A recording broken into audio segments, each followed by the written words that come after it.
Well, there go, there go, there goes the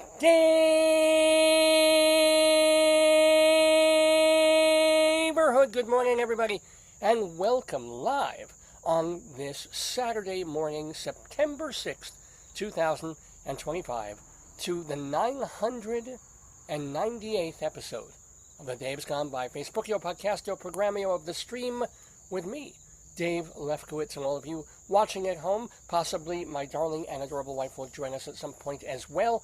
But yes, you can see this is not a some kind of AI or Zoom special backdrop. This is actually a chair, and this is actually a house with a door and lights and everything. And just thought, I've wanted to do this all summer long, but either the weather wasn't right or I wasn't feeling in the mood. But wanted to get back out here and just do a show in this lovely place that we live here in northern Maryland, coming to you from my backyard. So the cool thing is, if we get any wildlife, excuse me, wildlife, all I have to do is swing the computer around and catch if maybe a deer will come through, although usually they're closer to like 5 or 6 in the morning. Perhaps, doubtful, perhaps our groundhog Fiddle Faddle will make an appearance. We gave up on him. We didn't see him for about 2 weeks. My wife was thrilled because she hates him, and was worried that he's tunneling under the house, he's tunneling under our shed, he's doing untold, excuse me, it's my first talking all morning, untold damage all through where we are. And then we thought, well, our groundhog is really, really eccentric and weird, because he's supposed to come out 6 weeks or 7 weeks after Groundhog Day in February. So I put in mid to late March.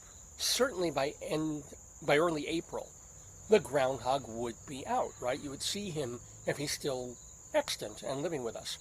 Instead, we didn't see him at all. We thought he was gone. He moved. He found a groundhog girl, and they got, a condominium over in Hunt Valley or something. And then, sometime in like late June, there he is, in the middle of our lawn. Can I tell it's the same groundhog as the year before? No, I didn't tag him. I didn't put a little bell around his claw or anything, but it's him. It's him. They're solitary creatures. We know that he built his home under our shed, and actually the year before shared it with a den of foxes, which was kind of amazing, because they're not naturally friends. And then he was out and about many, many days between June and, towards the middle of August. And then our groundhog, he's getting winter done early. It was still 85 degrees out, but we're figuring, he gets an early start on his nap. He wants to sleep an extra 2 months out of the year, so he's fattened himself up, because all they do is come out and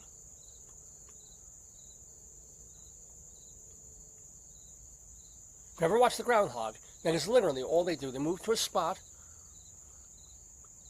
they eat, they're chewing on some grass or something, and then they kind of look into space, warily, watchfully, because any little noise, kind of like squirrels, it sets them off.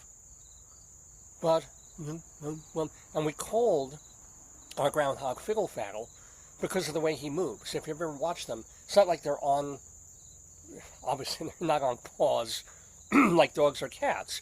So he's low to the ground, and he's fat. So he's just like flumping along, woof, woof. And I looked at him, I went, Fiddle Faddle, Fiddle Faddle, Fiddle Faddle, Fiddle Faddle. Except when he is scared, or when he's alerted to some noise or something that may mean danger, it's amazing how fast that he goes, or that I assume they all go. He's just, you see him there, boom, and then like a shot to the hole he's made. No, correction, to the 2 holes that he's made under our shed, literally moving rocks away and then tunneling under and around them to get into this space. And so we saw him day in, day out. My wife would scream at him. She'd try and get him to make sure not to come near this part of the house, because we don't want something burrowing under the house. But the shed, I'm like, it's a shed. It's on rocks anyway, so it's not going to just collapse in. Let him have his home. He's cute when he comes out. And depending on my wife's mood, sometimes she'll agree with me. And then he's gone for 2 weeks. And my wife is A, thank God, and B, I miss him. I miss getting some of my anger out and being able to scream, Faggle! Oh, I hate you, Faggle! Get back in that shed, Faggle! Right? And he did. He was gone. He was sleeping for the winter. He fattened himself up. I don't know what happened, but it was either yesterday or the day, I think it was the day before.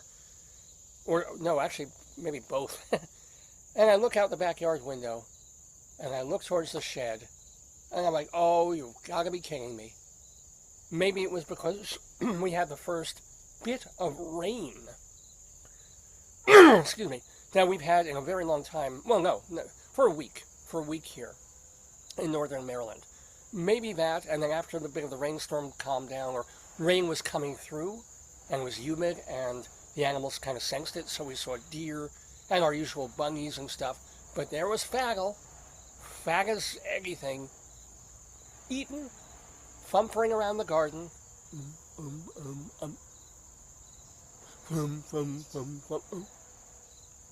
And it was great to see him. Now, I haven't seen him today, or, well, not this morning, or yesterday either, or maybe we did. It was yesterday that we saw him. But, A, it was kind of cool to see him, to know that he was alive and well and doing his faggly things. B, I don't know what the hell he was doing for 2 weeks. If he had maybe taken a vacation somewhere. Because, Labor Day, that week or two, everybody goes away, right? So maybe he went down to Florida to see some family, or, the UK. We don't know. We don't know his travel plans. We don't know if he has an Amtrak pass. We just know sometimes we see him on the lawn, sometimes we don't. And after not seeing him for well over a week, we're like, okay, I guess he started his winter early. And then we saw him. So, I will clue you in. Now, because I'm outside, and only maybe 50 to 100 feet from where he would normally be, I doubt he'll come out. I'm sure he can hear my voice, like I'm doing something, and there's some unusual activity happening on our porch, because we generally don't use this lovely porch that we have. We should, but either it's too hot, or it's nighttime, we're coming back from stuff, we're too tired, or whatever it is. We're indoor people. Air conditioning, television, music, computer. The outside world can keep to itself. We're enough in the outside world. But every once in a while, I want to be out here and enjoy this view and enjoy what we've got. So the hope is that I'll be doing this for 2 or 3 hours today, as I do every Saturday from 9 until noonish or thereabouts, and he'll get used to it. He'll know that I'm not here to scream at him or chase him or do anything, just to give him a little look. Oh, Faggle is out, and gently turn the camera. Except the minute I get up and try moving the camera, he'll see me and like dart like a shot back under the shed. But maybe we'll get a deer, maybe not. When we first moved here, there were times when we would sit outside and the deer would not be cowed by that, because they'd be all the way at the under end of the lawn. And our voices didn't really, they're bigger than us. Deer could do probably more damage to me if I'm unarmed than I can to it. So if he's sauntering across the lawn with a little doe or something, it's like, you do you, Dave. I'll do me. But anyway, so we're on Faggle Watch here in the Daverhood on this Saturday morning, September 6, 2025. Deer Watch to some extent. Bunny Watch, but of course, there's nothing. Birds who can hear, you can also hear our air conditioning unit, but birds who can hear, and those summer cicada crickety things, listen.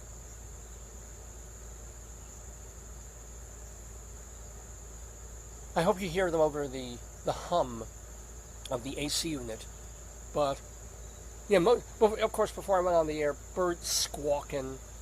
Now I've sort of taken over their turf, their domain. You can still hear the occasional bird in the background, but the cicadas don't stop.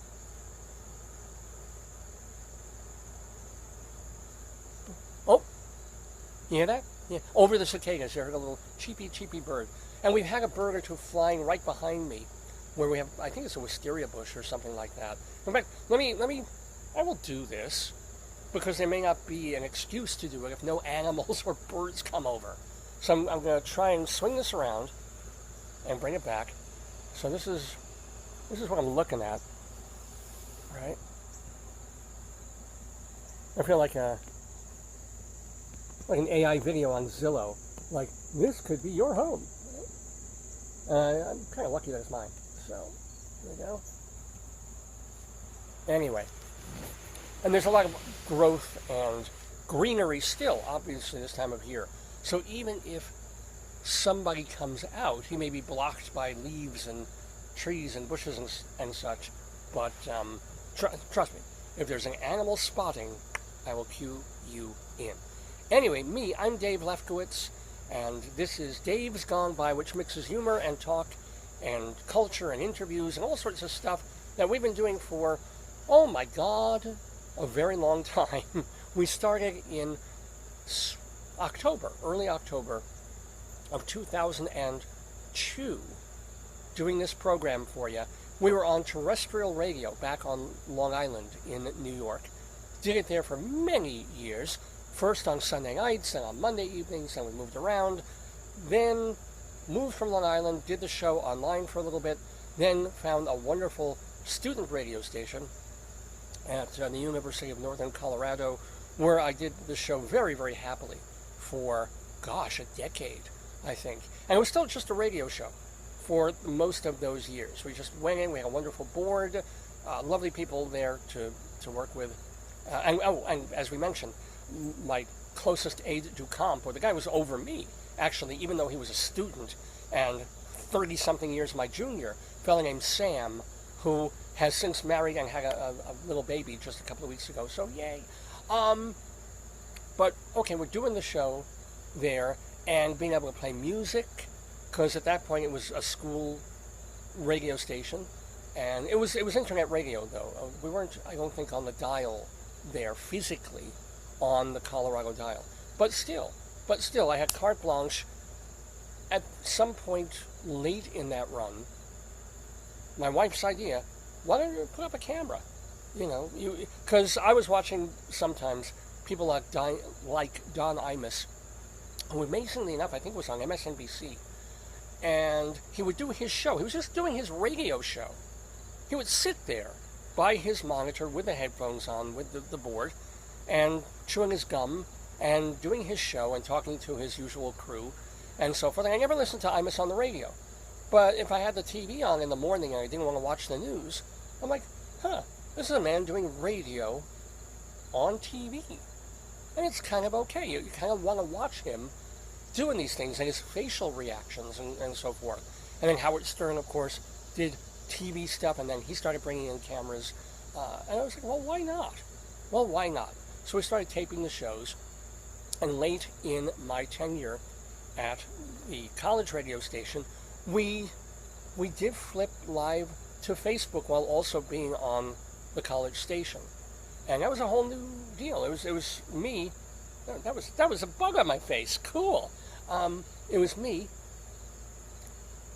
still doing radio, but presenting it in a video format. There are. It is that time of year. I guess there are mosquitoes here, just as there were in Colorado. So if you see me constantly doing this, there's this little baby skeeter fly that's coming around, and I'll get him. And then we had to leave Colorado. COVID happened and stuff. So go back to New York. Now, I don't need a radio station anymore. All I need is a happy little device, a laptop or desktop, and I just started doing the show as a video show every Saturday morning, like clockwork, as many weeks in a row as I could, and did it in New York. Then we had the luck and fortune to move to Maryland just about, is it 4 years ago? 2002, you do the math, 3+ years ago. And I've been doing the show here ever since. So I still generally do it indoors, because we do it all year long, and as I mentioned, sometimes I don't want to deal with the weather. But, as I said, here we are, and it's our 998th episode of the Dave's Gone By program. So yeah, we did number 1 October 6th, 2002, so we are 1 month away from yet another anniversary of the program when we would start our 24th year on the air. I'm still alive, right? And my eyebrows and my mustache are still fairly dark. My hair, I was already balding when I started the show. Let's not get ahead of ourselves. I didn't have a thick, full, bushy head of hair since my early 30s. But I've grown balder, but I still got some stuff, and I'm still kind of black up here for a little bit longer. See? Still here, 24 years later, doing the Dave's Gone By show. We've been talking about what to do for our 1,000th episode, which is going to be, presumably, good Lord willing, and the creeks don't rise, in 2 or 3 weeks. But it's been such a tumultuous year for so many reasons in our work lives, in our personal lives, that can't even think about it. Can't even, weeks ago it was sort of easy to think, well, if we plan this and we do that, and we can maybe go back to New York for the show, or maybe we can do it in a restaurant, we can do this, and now it's just like, I'm almost like, put on the camera, hey, it's episode 1000, we're doing our usual stuff. Thanks for tuning in, and keep it going. It's not like Howard Stern, who would have an anniversary or a birthday, and they rent out Caesar's Palace or something and invite 5 million really, really famous people. Get off my computer, little skeeter. There you go. Go away. Bye-bye. And things like that, or when Carson had his final show, and Bette Midler came out to sing to him. Wildman Fisher is dead, so he's not going to come out and sing to me. I can't get Wesley Willis or Shuby Taylor to scat me a congratulations song. So a lot of the people who I could get or would want to get can't be here for my 1000th show. And amazingly enough, Bob Dylan isn't returning my calls, or Neil Young or Joni. I invited Joni out. I said, "We'll get you a special chair." She's like, "No, thank you anyway." But I have had, in my wonderful 24 years here, some terrific performers, a lot of people that you actually have heard of. I'm very, very proud, and I might want to get a couple of them to just zoom in and say hi for my big anniversary show, which might be 2 weeks away, might be 3 weeks away if I need to take a week off or something like that. We'll keep you posted, of course. But even at this point, I don't know what the hell I want to do for episode number 1000. So if you want to write to me and make suggestions that are A, cheap, B, feasible, but entertaining, clever, like, ooh, I never thought of that, or something that I may have thought of, and you're like, yeah, you should, ... You should do it outside. You should go to a park. You should do it in your regular, typical spot, but design it like this, right? Invite so-and-so. Write to me. davesgoneby@aol.com. davesgoneby@aol.com. I read everything that you guys send. I just don't necessarily have the time or the wherewithal to write back to everyone or even thank you, but I do honestly love getting your messages and your emails. You can also drop me a line right here on the Facebook page, Dave's Gone By, the Facebook page. So message me, or you can always, of course, post your messages under the shows as they happen. If you know Facebook, you know what you can do. So, and thank you really very, very much to all the sexy young Asian girls who invite me to be their friends on Facebook. They don't know me personally, but they see that our interests are very much in common, and they see that I'm recommended for them to have on their feeds, and that somehow I want to see what they're eating and what their plates look like, and the beautiful flowers, and the lovely way that they wear gowns and bathing suits and costumes and things like that. It just, it was so heartening to me that these hot, young, Sino, Koreo, Japano women who want to be my friend. It's it's touching. It really is. And I would happily touch them. But that's not going to happen. So if you do have a real friendship request or a real message, I do love to hear from you. Anyway, it's about 20 after 9 Eastern Time here in the Daverhood. Let me tell you about this 998th episode of the program. We're calling it, and I thought I was really clever on this one, the title of this one is The Bill Rogers Follies. Get it, theater people? Not the Will, the Bill Rogers Follies. Reason being that our guest in the Daverhood is a playwright whose name happens to be technically William Rogers, but Bill Rogers. And why are we having him on the show, I hear you ask? Why are you having him on the show? I will tell you. Well, it's because he's got a show up right now. He's part of the Dream Up Festival at Theater for the New City, which is this long-running, I think from either the 60s or certainly the 70s, off-off-Broadway theater in downtown New York, over on First Avenue and 9th Street. And they have a festival of various different shows. He has a play that he's been working on for many years and has had readings and productions. This is the first New York production of Bill Rogers' play, Breaking the Trust. And it sounds like fun. It's like this darkly comic family drama about these four sisters who are gathered upon the passing of their brother. And their brother, who seemed to be, I don't want to give the plot. I haven't read it, I haven't seen it, but I want Bill to tell you about the show. But it has to do with sisterly squabbling and inheritances and things like that. Well, it's playing, as I said, for just 2 more days, tonight and tomorrow evening in New York at Theater for the New City. It's called Breaking the Trust. And Bill Rogers is going to come on and tell us about his play, also about his years of playwriting. He also wrote a novel. He's been teaching both English and history, because who makes a living as a writer? He's been doing that for many, many years. And what's also potentially really, really interesting and cool for me is that he's one of those people, he's married, he's like, hon, grab a knapsack, we're getting on a plane, and we're going to some place we've never been. And he's been to all the places, a lot of places I've been, but all the places I've never been, like Africa and India, and he spent many, many years in Australia.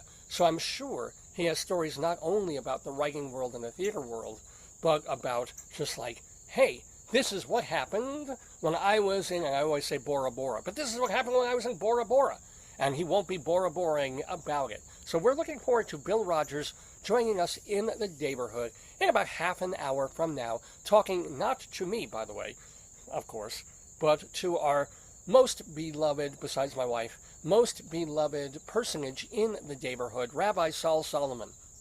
Now, Rabbi Sol is, of course, the founder and spiritual leader of Temple Sons of Bitches in Great Neck, New York. And Rabbi Sol, he was with us on that first show I was telling you about in October of 2002, because he was doing a proto version of what would become his rabbinical reflections, his mini sermons.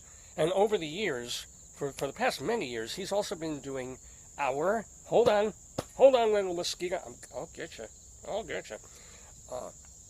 His rabbinical reflections.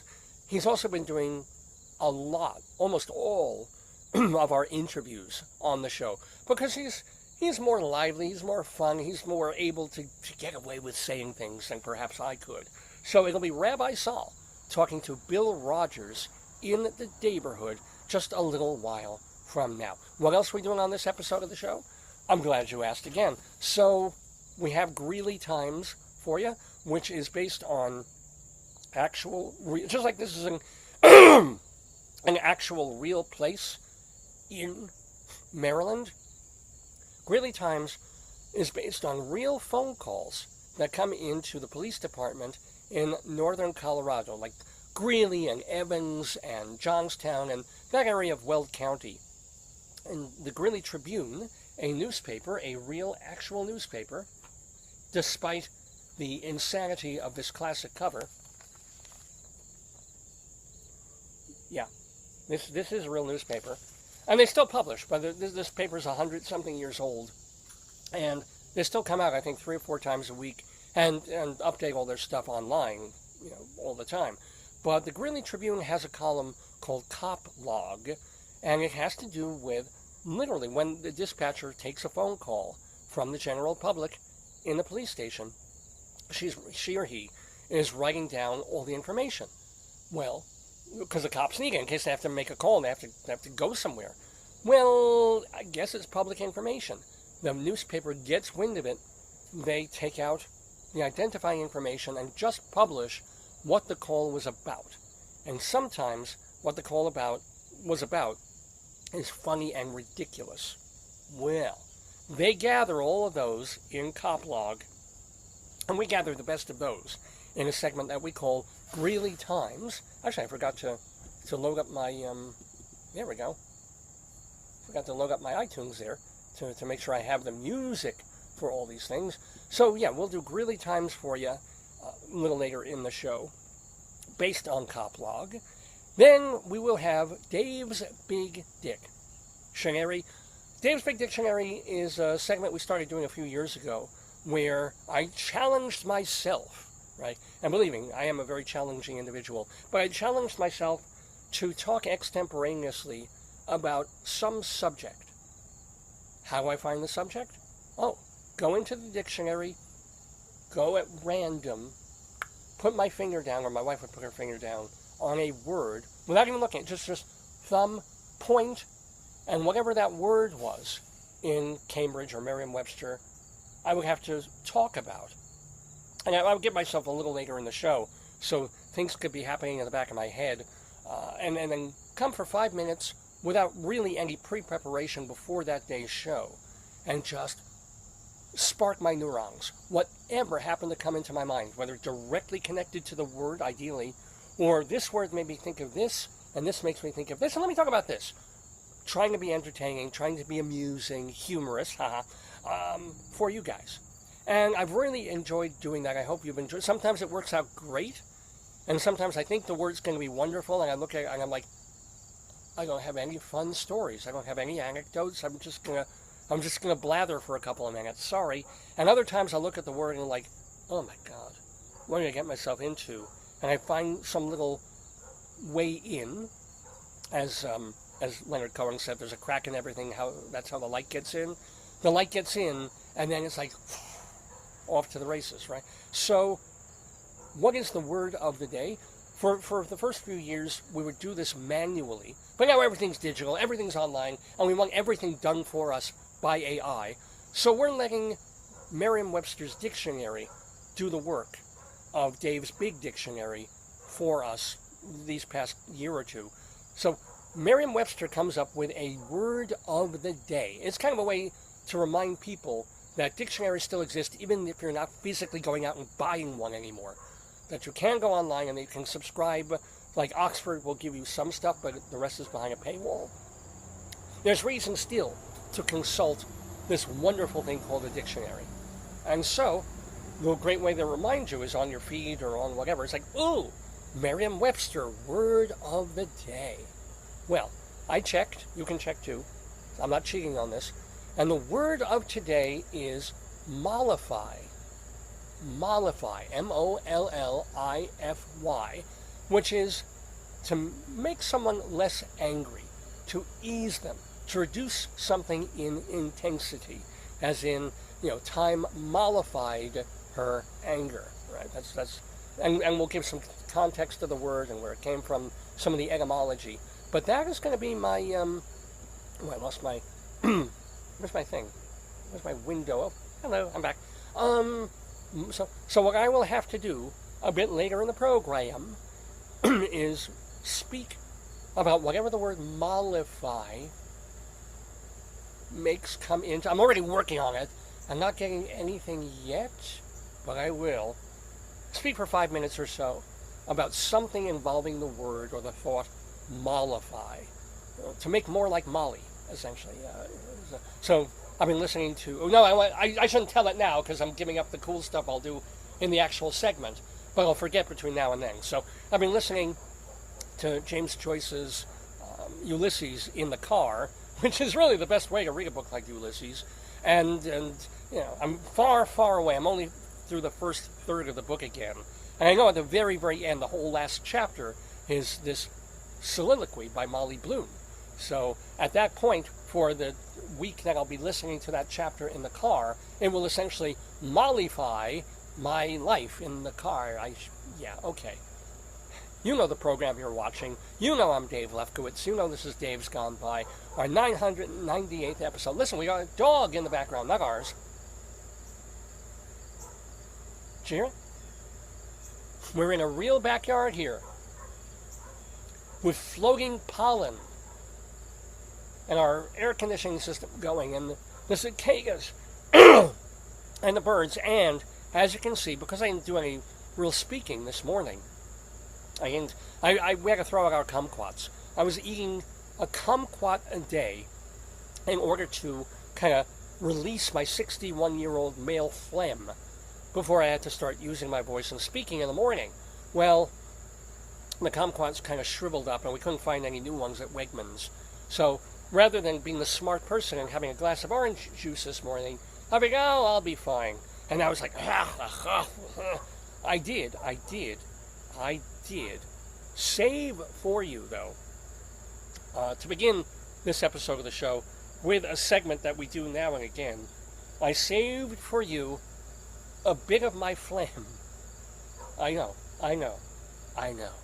Because what happened was, I guess about a year or so ago, I was doing the program in the morning and couldn't help it. I just went like, I coughed up phlegm while I was doing the show. Because I'm an older Jewish man at this point. And I don't know if it flew out on the camera or something, but I caught it. And I was like, I need to do something about this. I can't just let this go. I'm live on this show. I can't make believe it didn't happen, go to tape or something. And I created the segment, My Old Phlegm, wherein I would look at my phlegm and try to read it like tea leaves and tell you all, aha, today my phlegm is shaped like a cloud. And therefore, this is my prediction, this is my prophecy for all of you. So, ladies and gentlemen, without further ado or don't, I did, literally 10 minutes before going on camera, I obviously haven't gotten it all up, but I did, in fact, create new phlegm. And I coughed it into my handkerchief. And let me see, I'm going to look at it for a moment before I share it with you. Yes, ladies and gentlemen, suburbia. This looks like a turtle running away. Here we go.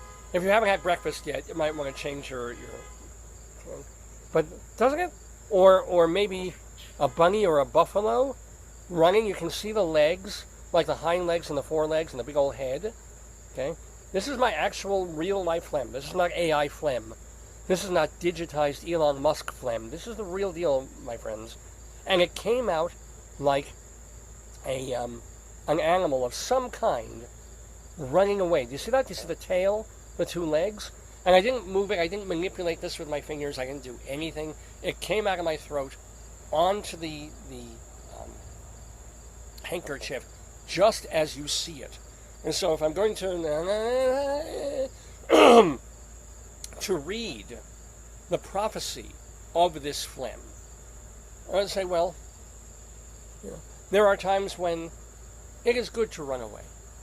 There are times when it is good to be the groundhog that hears even a tiny noise and realizes it's safer to be under the shed or right next to the shed, able to duck into his hole rather than out in the middle of the garden. And it's okay to give up and cut and run sometimes. I learned that this week. And something I'm not really fully going to talk about, but I had to very quickly get away from something that I willingly and knowingly kind of got into in terms of my work life. And then realized after a couple of days, like, oh no, this is not what I was promised, this is not what I was expecting, and I'm not going to deal with this. And I ran away.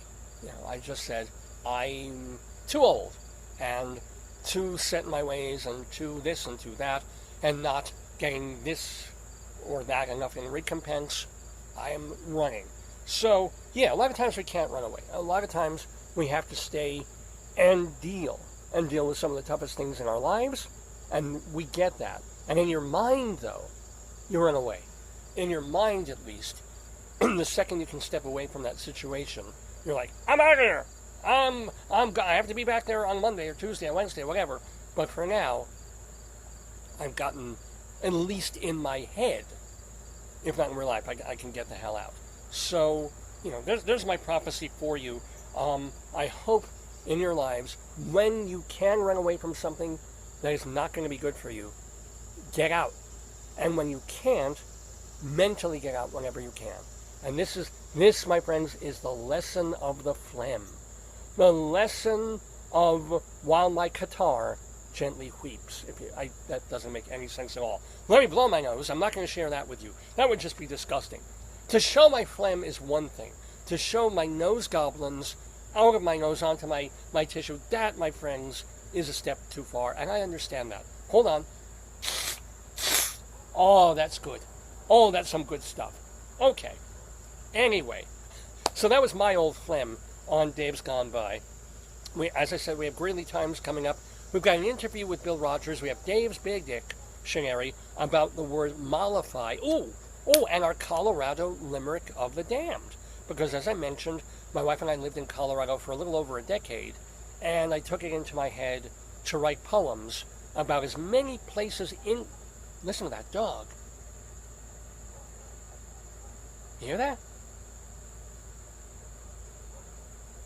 As many places in Colorado as I possibly could, because I love Colorado, but I also love destroying the things that I love. So I thought, okay, if I can rhyme the name of this town 3 times, and then find another rhyme in the middle, I can create limerick after limerick after limerick of all these places in Colorado. And I thought I would stop after a dozen. Instead, I've written significantly more than 300 at this point, and I keep writing a brand new one a week, and will for as long as I can. So today's limerick from Colorado will be Camden. Camden, Colorado. I'll tell you a little bit about it. There's not that much to tell at all. And then I will read you a tasteless, sick, evil, disgusting, horrible poem, our Colorado Limerick of the Damned. So it should be a great, fun, kind of mellow show. And, I don't know if my personality is different. I feel a little more, eased up after this crazy week, and also being able to do the show outside. There's a certain kind of there's a plane. Listen to that. I hope it's not gardeners. Oh, that would suck. Gardeners or plane. Feels like it's getting closer. Well, I apologize if it's gardeners, but anywho. And then there's a butterfly far, far away. If I point the camera, you're not even going to see it. That's just going around and around and around in this weird psycho loop. It's kind of like when you have animals that are in the zoo and they're having mental issues and they just kind of walk around and around and around in a circle because that's their idea of freedom. There was this, it just finally stopped. There's this butterfly that was just going around this leaf. I thought maybe it was trapped in a spider web or something, but now he's just kind of hanging. Yellow butterfly. Oh, the things that nature brings us, huh? Anywho, wait, I guess that was a plane. Or maybe somebody's machine that they turned off. But yeah, our Colorado Limerick of the Damned will be doing that also. So, lots to do on this fine, fine episode of the Dave's Gone By Facebookio, Podcastio, Programmio of the stream. So what shall we do first? I'm tempted to do... Oh, well, I haven't even talked to you about some stuff yet. How shall I do this? Maybe I'll do Dave's Big Dictionary. So Dave's Big Dictionary, as I said, is when I talk about some word. I haven't had any preparation. This morning I looked up what the Merriam-Webster's word was. It's mollify, and I've got to talk for about 5 minutes or so about whatever mollify brings to my mind. So I'm going to try doing that. I'm going to bring my music up so that I actually have a theme song for Dave's Big Dictionary. Extra, tell all about it. It's Dave's Big Dictionary.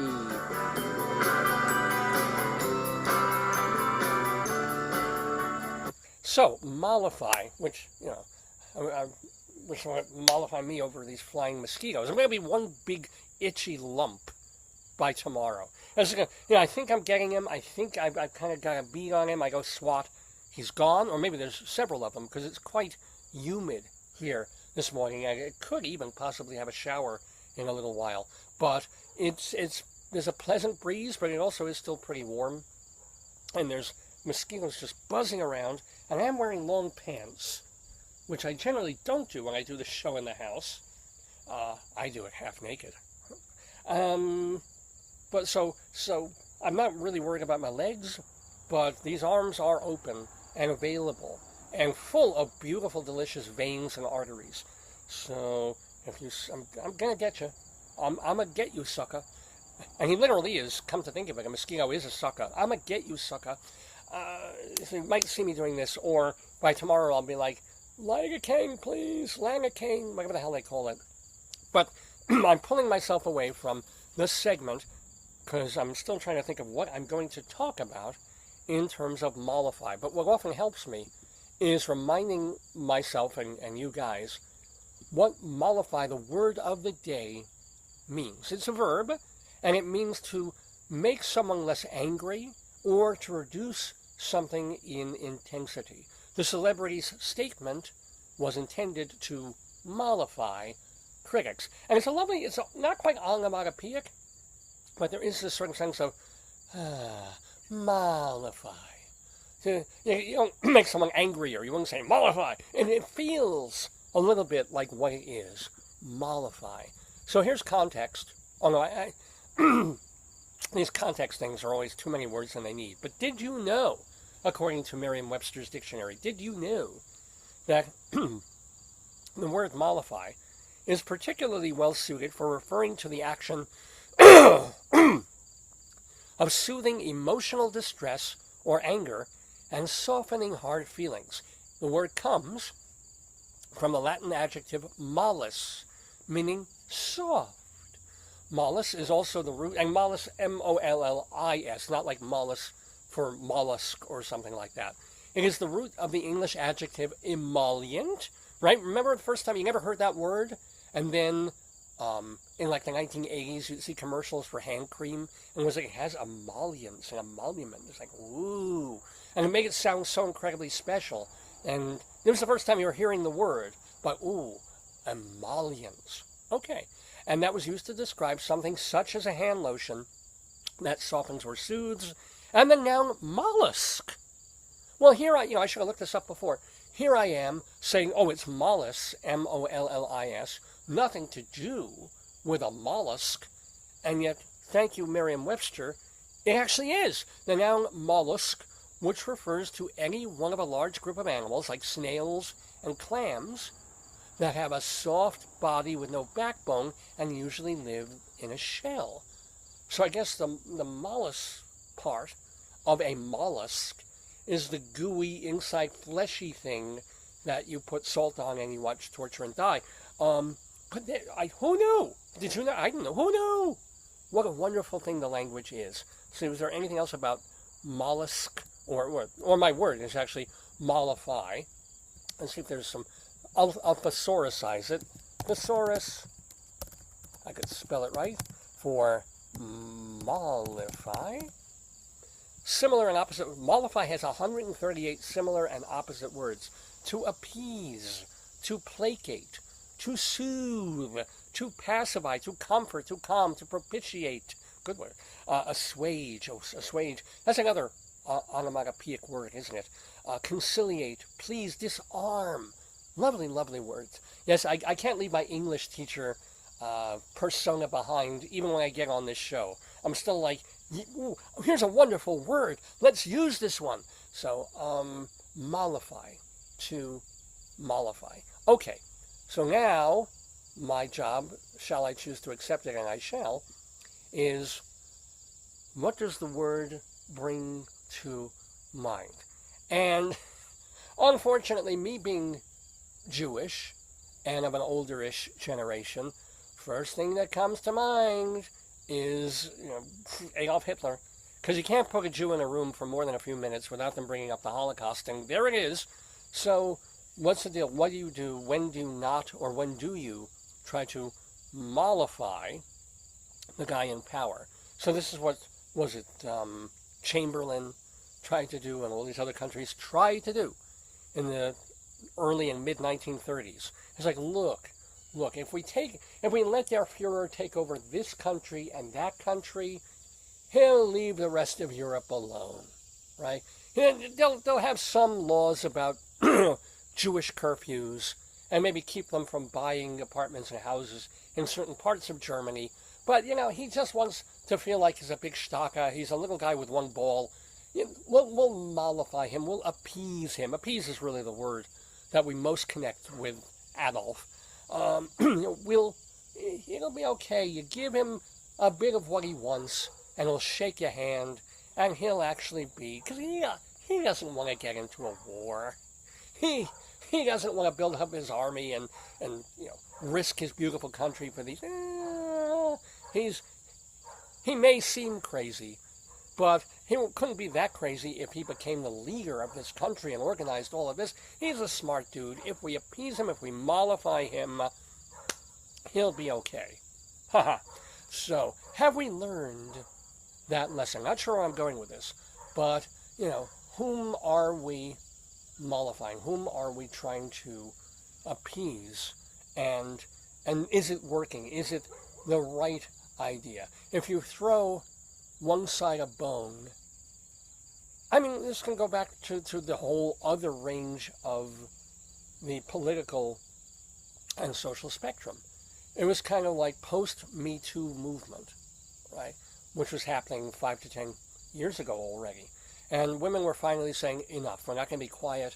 We're not going to sweep the Jeffrey Epsteins and the, whoever, Harvey Weinsteins and those kind of people under the rug. They did bad things, the Bill Cosbys and such. We're speaking up. We're speaking out. We're giving testimony. They gave testimony this week, about Ghislaine Maxwell and all of that, of this is what they were doing. And we sat on it, we bottled it up because we wanted to be actresses, or because there was a stigma, or people wouldn't believe us, or wouldn't listen to us. We couldn't prove it. 2 people in a room. How do you prove anything? And the people we're going up against are so rich and powerful. What's the point? And so it became wonderful that women finally said, we're gonna say it, and we're gonna try and get legality things to prove it, and so forth. But at the same time, there was this point at which they started canceling people, and canceling a comedian for saying this, and canceling that writer for saying, and canceling that actor for the way they behaved on a date where they said this, and suddenly you had people who may have been behaving by codes that were more acceptable in the 40s, 50s, and 60s, early 70s than they are now, and may have crossed a certain level of line, but far, far, far from the lines of actual rape, harassment, quid pro quo, and all those kinds of things. They were not on their bestest behavior, but at the same time, they were not in any way really, truly threatening or sexually assaultive. And yet, one after we kept thinking, okay, they got another comedian. They did this to Louis C.K., this to, Kumar, this to so-and-so, this to Garrison Keillor, canceling, goodbye. You said something terrible. You treated your secretary rather badly and made certain comments about her outfits. Whatever. Not great, not wonderful things to do, but still, this idea of you're off NPR. We're not going to go to your concerts. We're going to watch not going to watch your HBO or Netflix specials. We're not going to. You're cancel. And you keep throwing. You figure, okay, we've thrown them the stakes to this hungry, angry lying. There, I think I got a skeeter. We gave them the meat that they wanted. We canceled some serious people who deserved to be canceled for their behavior, right? But they just want more. It's like, this person said something. This person, 25 years ago in their act, they said this. How can you buy their albums now? It's like, stop it. You feed the beast, and all the beast is going to do is get bigger and more powerful and more ravenous. So there comes that, and of course, I don't even want to get into like the hypocrisy of, well, this behavior is intolerable and so. Oh, but we sure loved, all these rock stars and the Stones and Led Zeppelin and Bowie and so forth, who were sleeping with 14, 15-year-old groupies and doing all sorts of not very nice and misogynistic things. Mick Jagger and the Rolling Stones, they canceled their own song, Brown Sugar, because of wasn't particularly, I guess, beloved by the black community, talking about white slavers having their slaves in the evenings for fun. But that doesn't really necessarily go to all the misogynistic songs that they were writing before then about women. But yeah, someone said, hey, you can buy a Rolling Stones ticket for $60. All of these cancel culture people, the Stones, Jagger, Richard, I'm there. Let's watch the old heroin addict and the sex addict and whatever do their thing. So mollify can and does work on a certain level, but let's watch ourselves. Let's be careful. Let's test the waters. Let's see that if you throw the lion or tiger a juicy, raw, bloody steak, and it walks away and goes and eats it and then goes off to another part of the forest, fantastic. If it walks away and thinks, ooh, there's steak for me, and starts prowling around and putting a paw out and swiping at you every time you even leave the front door, then you've got an issue. So, I tend to be a mollifying type of personality in a lot of situations. My wife says I'm passive-aggressive. Everybody says I'm passive-aggressive. It's true. Bit narcissistic. I don't want trouble. If this will make you happy, if I just do this, if I do this, fine. But also I have a tolerance level. I do reach a certain, don't cross this line. And I go from, okay, I'll give in. Yeah, no problem. All right, okay. And then past this point, it's like, not okay. Not okay. And I'm screaming or I'm gone or whatever it is. So mollify isn't that much of a word, thank goodness, in my personal dictionary, but it has some stake there. Speaking of, I guess I'm in the mood for steak, aren't I? I've mentioned that a few times. Nothing's going to mollify me about this mosquito until I kill it. But anywho, I think I covered that word fairly well here on Dave's Gone By. That being Dave's Big. Let me roll this back. Dave's Big Dictionary. Oop, what happened? Let's play that again.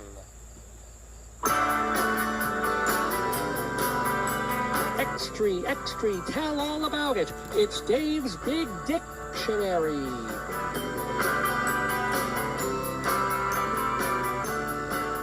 Yes, Dave's Big Dictionary it is, ladies and gentlemen, here on the Dave's Gone By Facebookio, Podcastio, Programmio of the stream with me, Dave Lefkowitz. This is, hold on, I just have to get this up.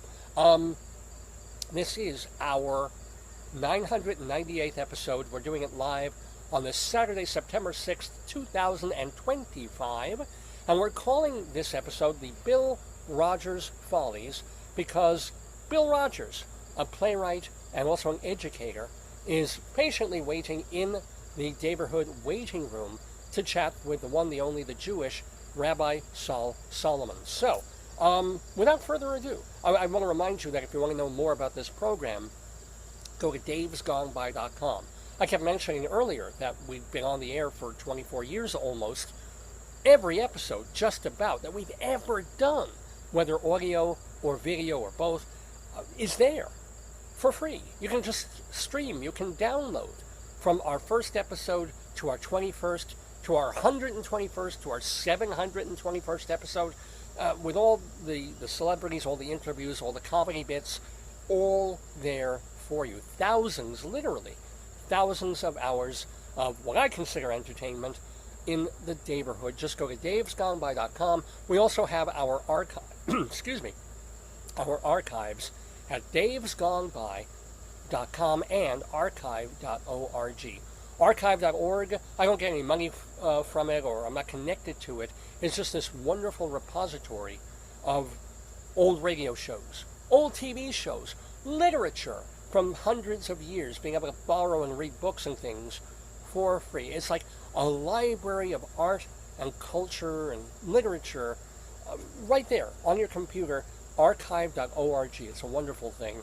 And we have our own channel there, the Dave's Gone By channel. We also have a channel on castbox.fm, which means that if you really prefer this show as a podcast, and you don't need the visual or the video, you don't need to see this like weird shadowy line down the side of my face. I don't know what the hell that is today. But if you just want to hear the show, listen to the interviews and the comedy and what have you, then Castbox.fm is a really cool place because it's just the audio. You can download it to your device or stream it, and whether you're at the gym or on a plane or on an Amtrak or running around, walking through a park, and just want to listen, Castbox.fm, look for the Dave's Gone By channel there. But all these different ways. We have a YouTube channel with most of our stuff on it. We've got this Facebook page with the recent archives available, although the Facebook, for whatever reason, has started deleting older and older videos. It just gives you a few weeks to keep stuff up. I don't get it. But best place to start, really, is davesgoneby.com and our Facebook page. Well, that is all to say that, yes, this particular episode is called The Bill Rogers Follies, because Bill Rogers, the author of Breaking the Trust, a play that is being done off-off-Broadway at Theater for the New City as we speak, is in the Daverhood to speak about his play. So let me bring in to the Daverhood once again our beloved Rabbi Sol Solomon of blessed memory, who will be doing this interview. He'll be right there.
Hello, shalom, my friends, and shalom, my enemies. This is your old pal, Rabbi Sol. Wait, let me fix my payas there. So it's flapping in the wind there, like my tongue and my gums. Hold on, let me get that in there. Oh, that feels better.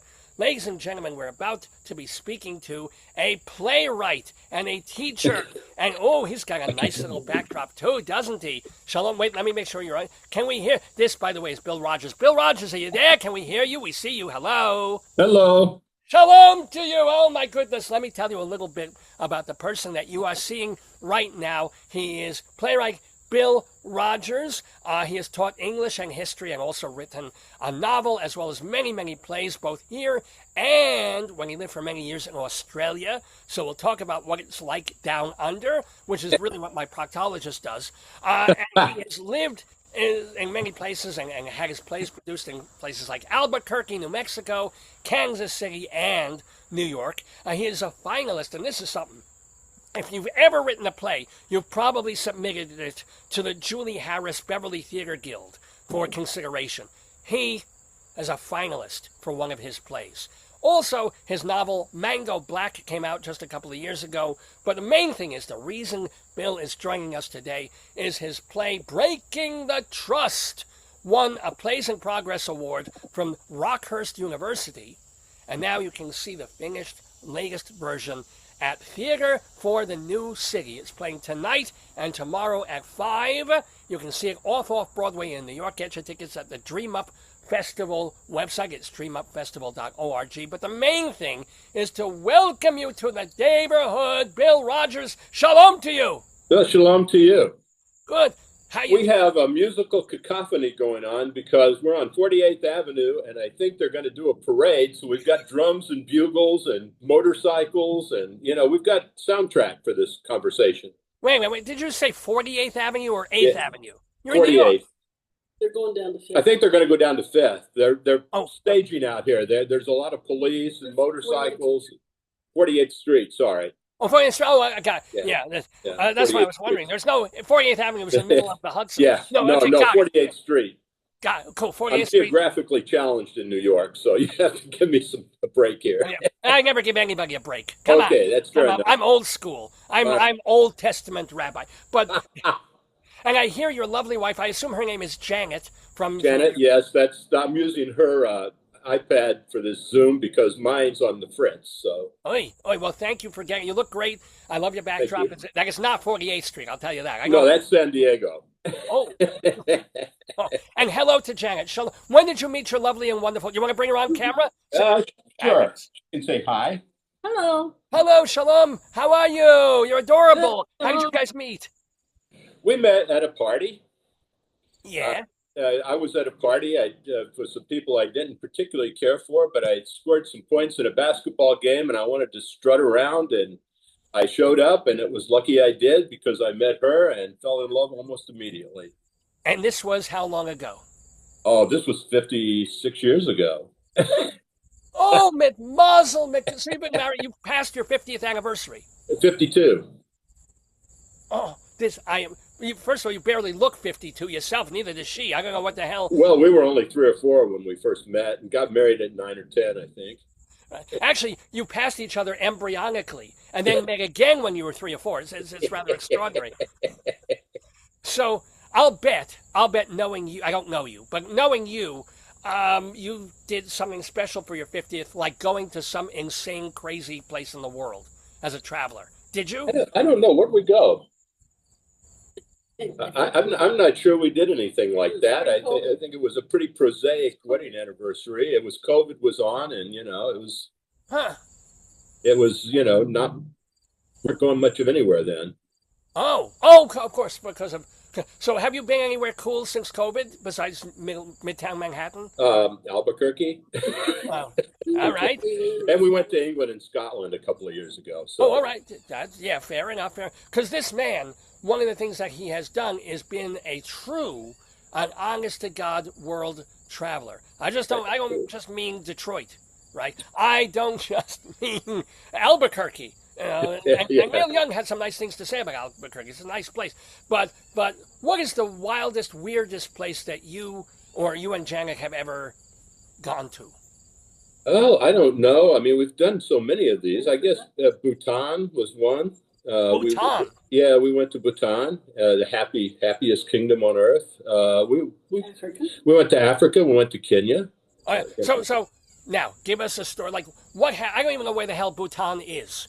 We got a parade coming. People will be carrying Bhutans, but I think that's going to be different.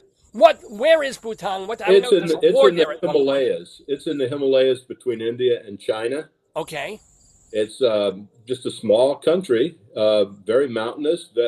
At the time we were there, it was pretty rural, but it's developed. Okay. And I had the opportunity to play basketball against the King of Bhutan's team, which was fun. Oh, I thought you got the king himself, but the king's team. So they took you on alone? Well, no, we were traveling with some friends. We were living in Australia at the time, and we were traveling with some Australian friends, and some of them played basketball with me. And, so we started talking about basketball, and the guy who was with us, who was a guide, said, well, the king loves basketball. He's very passionate about it. scores like 50, 60 points a game, he said. I asked, well, are you allowed to touch him when you play basketball? And they said, no. I could have probably scored 50 or 60 points a game under those conditions, but Yeah, the few people who fouled the king in a game, his head's there, his legs are there. They're the genitals. Yeah, okay. I don't know if they're quite that draconian, but I mean, it would have been a faux pas to do it, I An think. incident. So wait, so the king was actually playing on the team. No, he was Oh, out hunting muskox at the time no. somewhere, different. But he combined the team with the King's bodyguard as well as the army team, and they hardly ever lose there. The altitude's pretty high, and so every time we'd run up and down the court, somebody would be hands on knees trying to take a breath. You know? Well, let me ask you though. We'll talk more about your travels and stuff, but I am getting the feeling that maybe in high school and college you might have been thinking seriously about basketball as a. Were you? Well, I wasn't really. No, Oh, I wasn't that good. I wasn't bad, but I mean, I had bad ankles and I had other things in mind, so that wasn't really my goal in life. what did you have in mind back then? Probably nothing, just hanging around, lazing, doing whatever I could do just to have some fun. And I did have some aspirations. I wanted to teach, and so I got a degree with that, and I also wanted to write, and I've been doing that. So, What those was the were, first, as a grown up, what was yeah, the first piece? Was it a play? Was it a short story? What was it? Do you remember anything about it? yeah, I do. I wrote a play called Broken Strings. We were living in Kansas City, Missouri at the time, and it has to do with the aftermath of the border war that happened actually before the Civil War, but all through the Civil War. So this was at the end of the Civil War, and it was during a period where people were trying to get back together after the war, and it was a very difficult time. So you must love, you teach both English and history. Yeah, So you mostly must love history. history. Yeah. Did you realize that when you were a kid, that history would be something that would call Well, to it you? was always a passion. I mean, I always looked at that. I mean, I love the story of history. So that was what really got me into it was that part of it. So how did Broken, because on your website, which is billrogers.com, I think, am I right? Right? Yep. Or Bill. Rogers Roger build. Bill, oi, oi, oi, sorry. I mean, your name is so common that there's probably a Bill. You look for Bill That's Rogers. unfortunate Somebody. too. I could have changed BillRogers.org. it. BillRogers.xxx. So, really? Somebody? All right, fine. RogersBill.com. So, Yeah. but what happened with Broken Strings? Because that did get produced or stuff did happen with it, no? Yeah, we did it in Kansas City Ah. with an amateur cast. That was the first play I wrote. That was actually the first thing I ever completed because growing up, I always was writing, and people would always ask me, hey, that sounds pretty good. Where are you going with this? And I thought you were supposed to know the end at the beginning. And so I was having a hard time with that. And I was thinking, well, maybe I can't write because I don't know. And then I started, pardon me, a process of just coming up with characters and letting them take the story where they wanted to take it. And that's sort of the way I've done it ever since. And it allowed you to finish Broken Strings and to finish Breaking the Trust. Yes. All these other people. That's how long ago though was Breaking this? Were you already in your 30s, 40s, or Yeah, I think I was 50 at the time. wow, wow. I was teaching and we were traveling and we were doing a lot of other things. And I just, I couldn't settle down to do it. But then when I really got into it, I found my technique worked for me and I just loved doing it. So that's what I did. Do you still teach, or are you retired at this point? No, I'm not teaching anymore. Was that your happiest day when you walked away? Well, it didn't bother me. I mean, I talked to a lot of people who have retired from one profession or another, and they sort of miss it. And their identity was so tied up in it that when they lost their job, they lost part of their identity. Who am I now? And since I never really had that strong a sense of identity with teaching, Oh. I mean, I wanted to write, and that's how I always saw myself. So, what writers did you admire and appreciate from your early years, even into your 20s, 30s, 40s, 50s? Oh, there are so many. I mean, obviously, I mean, one of the guys that I think I got into the most was John Steinbeck, with things like Grapes of Wrath and that sort of thing. And then there were European writers like Hermann Hesse and, a number of writers. A lot of them were not American, but Interesting. Okay, and I heard a podcast that you did with someone where you were also mentioning the playwrights like Arthur Miller yeah. and Beckett, who are completely sort of Well, opposite yeah, but sides of, yeah. I think what I really liked the most about writers is when they really kind of probe the depths of the human psyche and try to figure out what makes us tick. So, have you ever done that for yourself, or you just kind of, because it seems like you're kind of a happy-go-lucky basketball guy, and you write and you teach and you do and you do, but you spent your teen years going like, oh, I'm just gonna hang out, or do you Yeah. ever do the deep stuff for yourself? No, I don't know, probably a little bit, but not a complete deep dive. I mean, pardon me, it's just something that evolves over time. And I mean, I talk a lot with my wife and she helps to straighten me out. She's my navigator through life. I have a horrible sense of direction in almost everything, and she kind of sets me straight from time to time. And by the way, what is or was her profession? Um, She was a teacher for a while. She's in mathematics and science, but then she became a CPA when we came back. We lived in Australia for 11 years, right. and we were teaching there and doing things, traveling around all over Southeast Asia and the islands. And then when we came back, I went on and finished some graduate stuff and started teaching at college. And she became a CPA. So, gotta ask, what brought you from? I guess, well, you were in Missouri initially. Are you a Missouri-born person? Well, I was born in St. Louis, but my parents traveled around a lot. I went to 23 different schools growing up. Several times I had three schools in one year. My dad was in construction and we moved around a lot. So I was all over the place. And How do I you? went back to Missouri for college, and that's how I ended up meeting her. We were born 1 month and 1 day apart, about a mile away, but we didn't meet each other until we were freshmen in college. But I do want to go back. So, how did this itinerant life and schooling? I know obviously it affected you that you want to travel, but Yeah. how did it affect you as a person or through a childhood? Probably not making friends. This is before the internet when you could get on and just stay in touch on Facebook. What I mean, what did that turn you into if you never knew next week where you would be? Well, I mean, it's always difficult to move schools. I mean, that's always a problem. You're always a new kid, so you get picked on. You have to fight a lot, that sort of thing.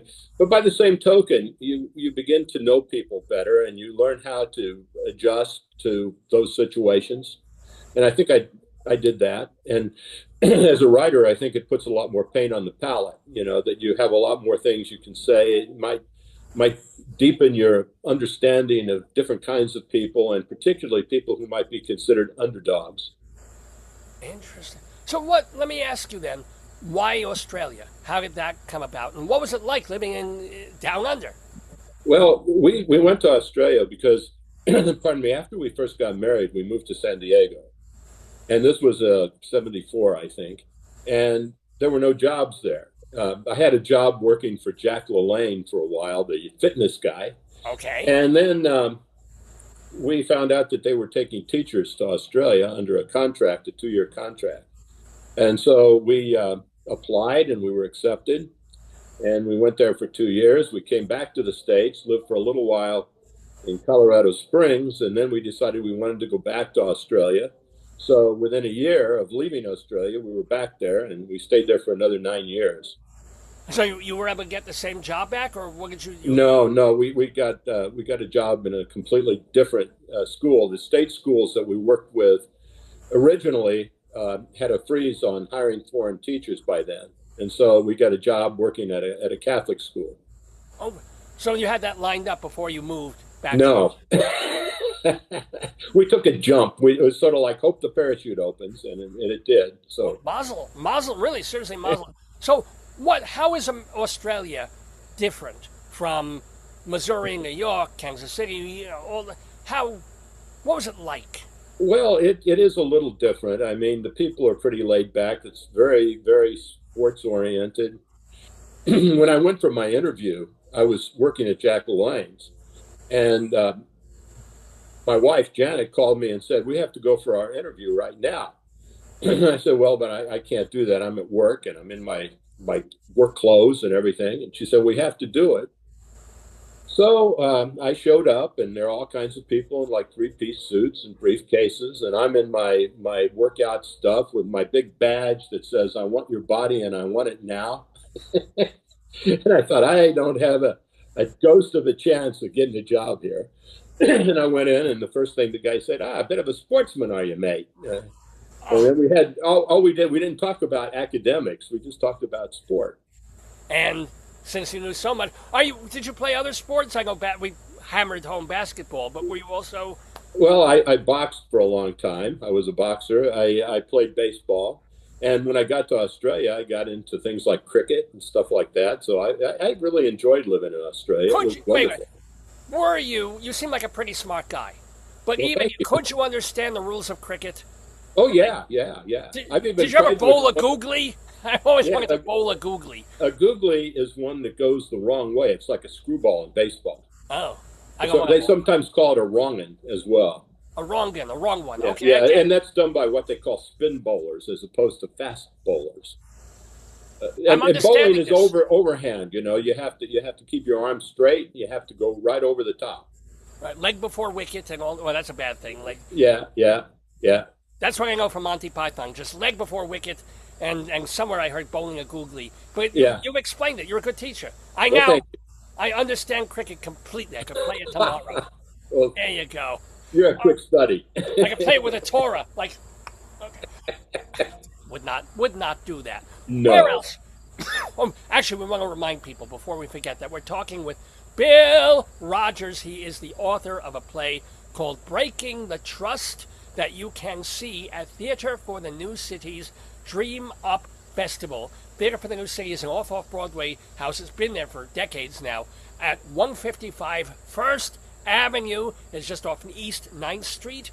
And if you want to get your tickets, it's dreamupfestival.org. So before we get to more of your travels and things like that, have to ask, tell us about the plot of the play. What was its impetus? Because I think your wife had something to do with that. Tell us about the play. Well, first of all, this is based on something that happened to my wife's family, her mother and her sisters. Their younger brother died and left a trust. And in the trust, he left money to, and he actually had a little bit more money than people thought he did. He didn't have any. In my play, it's $4 million. It was nothing like that. He left some of the sisters money, and others, like Janet's mother, he left nothing. And there was no explanation. And Janet's mother said, but I was his favorite sister. I don't understand why I got left out. And this has become, an enigma. Nobody knows why he did that. And that left a horrible problem for the family. I mean, the sisters who inherited it first said, well, we'll share the money. They talked to their husbands, and everything changed. When they talked to their husbands, they we can't share, sorry. It's like, we need 1.3 million. It's not good enough to get 700,000. It's like, all right. Yeah. Wow. Well, like I said, it wasn't that much in real life. I had to embellish. Playwrights embellish. I don't know if you knew that. No. So, is your cast all female? No. I added a couple of guys. I added a eccentric history professor, husband who might be losing his mind. It's unclear whether or not he's beginning the early stages of dementia or if he's just eccentric. And I added a son who has a genius level IQ, but he just got out of prison for art theft. He served 6 years on a 3 to 5 term, and he's incorrigible a bit. Right. Okay. Wow. So I had to add those things, and I knocked the sisters down from 6 to 4. And it's probably still too many. These days you can't do plays with very many characters. Nobody can afford to produce it. So you must have a 6 or 7 person cast. It's six person, yes. Believe it, I know, folks. If you grew up with Eugene O'Neill, if you grew up with with plays that were written back in the day, the Rogers, what's her name, Kaufman and Hart. It's like, yeah. oh, the stage is full of people. Now, what, there's more than 4? Well, we can't afford it. We can't. That's right, yeah.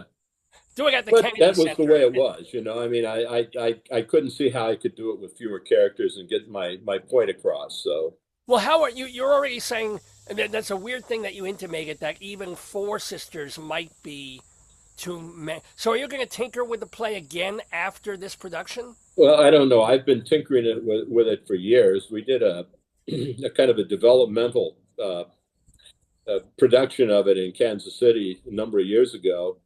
And, you know, it was a much longer play at that point. We were doing it with, like I say, basically community theater actors. And it was probably too long. And so I've been cutting it down. And for this festival, we have 100 minutes. So I had to cut it down again. So there's been quite a bit of revision. Is it a 1 act or is there an intermission in there? There's a slight intermission. I mean, we don't have a lot of time, 5 to 6, 7, 8 minutes, something like that. Well, yeah, but the theater is probably what, 100 and something seats? I think it's 99. Oh, is it 99 for an off-Broadway contract? So how is this production going? Because it's been on for the last 3 days already. So I've been very pleased. There've been, pretty much full houses, and the audience seems very receptive. The cast is absolutely wonderful. They're all equity actors, and they're just really, really wonderful. I was here a month or so ago when we were doing auditions, and there were wonderful, wonderful people who showed up, and we offered 6 people parts, and every one of them accepted. And I mean, I've been really, really pleased with it. I'm working with Gerald Van Heerden, who's the director. I've worked with him twice before here in New York on 2 of my plays, Caldwell's Bomb and Breaking the Trust. Not Breaking the Trust, sorry. Dangerous to Dance With. That was the other one we did here. So you are in sync with him in a certain way. He kind of gets your rhythms and gets... Yeah. We have long conversations about the play. And then I try to leave him alone, you know, and because nobody wants the writers, you know, sticking their head over their shoulders while they're directing. So I try to stay out of the way. How do you feel how did you feel 3 nights ago when it was opening? Now, were you nervous? Did you see the final dress, or you were not? I didn't see anything after the auditions. Right. I kept abreast a little bit by Zoom, talking to Gerald, or by phone. And, you know, we had a couple of conversations, and the cast wanted me to add something back in that I had taken out because they thought it helped the dynamic between the sisters. And so I looked at it and said, yeah, I guess we can do that if you think we have the time. And it worked out, and I think it helped. Cool. Well, reminding people that they can see the results of all this work, and years of work, really, on Breaking the Trust. It's at the Theater for the New Cities Dream Up Festival, and you can see it tonight, Saturday, Shabbos, I know, but it'll be dark enough you can, you know, sneak in if you're Jewish and don't pay, so you don't have to handle money. And then tomorrow also at 5 o'clock at Theater for the New City. Get your tickets, dreamupfestival.org. Now let's get back to more of your travels to, let's say, tell me a story of Africa. Oh, there's a big story in Africa. I decided I would drive and not have a guide or anything. So Janet and I rented a 4-wheel drive vehicle. And we left Nairobi, headed through the Serengeti to a place where we were going to stay, and didn't see any cars or anything. And the roads there were kind of a mess. So we couldn't drive very fast. And at one point, I was in 4-wheel drive mode, and through the Serengeti Park, and Janet said, you have to stop. And I said, why? And she said, a tire came off. And so I thought, oh no, well, I'll try to put it back on. So I went back to try to find it. I found the wheel, and there was half an axle on it, so it broke the axle. And as I was there, I saw some big paw prints. And I said, oh, we're in trouble here. So we ended up spending the night there in the Serengeti in this little van thing we had. And there were no cars, there was nothing, and it was really dark. The next morning we got up, and I said, well, as I said, she's my navigator, and I asked her, how far do you think this lodge is that we're going to stay at, and the Serengeti Serena Lodge? And she said, well, I think it's over that way, and I think it'll a couple of miles. And so I said, well, maybe I'll walk. And then I looked up, and there was kind of a hill, and there were like 3 cheetah sitting up there looking hungry for breakfast. And I said, well, I don't think I'll do this. Thankfully, a guy from South Africa came along. He was at the lodge, and he was headed back to Nairobi to fly home. And he said, well, we'll contact the rangers that are down the way, and they'll come and get you. Tanjaru, they were called. And I said, okay, well, that sounds all right. I guess we're safe. And 4 or 5 hours later, along came a huge truck filled with people, as well as stuff that they were, bringing to the lodge. And they stopped and said, get in. And we didn't. So I thought a ranger was going to come. And they said, no, this is it. And so we ended up riding into this nice lodge on this truck. Wow. Wow. Okay. I mean, how long ago was this? Like, when was that? 1996 or something? 97? So it's before cell phones. It's not like you. Oh no, we didn't have a cell phone. Actually, I think we had a cell phone at home, one of the really early ones, but we didn't have it with us. And I don't think there would have been any reception out there anyway. So what do you? I mean, I guess because it was on the way to the lodge, at some point people do come back and forth, but there was not many. No, yeah. no. Most people fly in. Most people aren't silly enough to try to drive, and certainly very few people do what we did, and it probably was not a wise idea to drive on your own. But I was filled with hubris and said, "Oh, I can do this. I've been all over the world. I can handle it."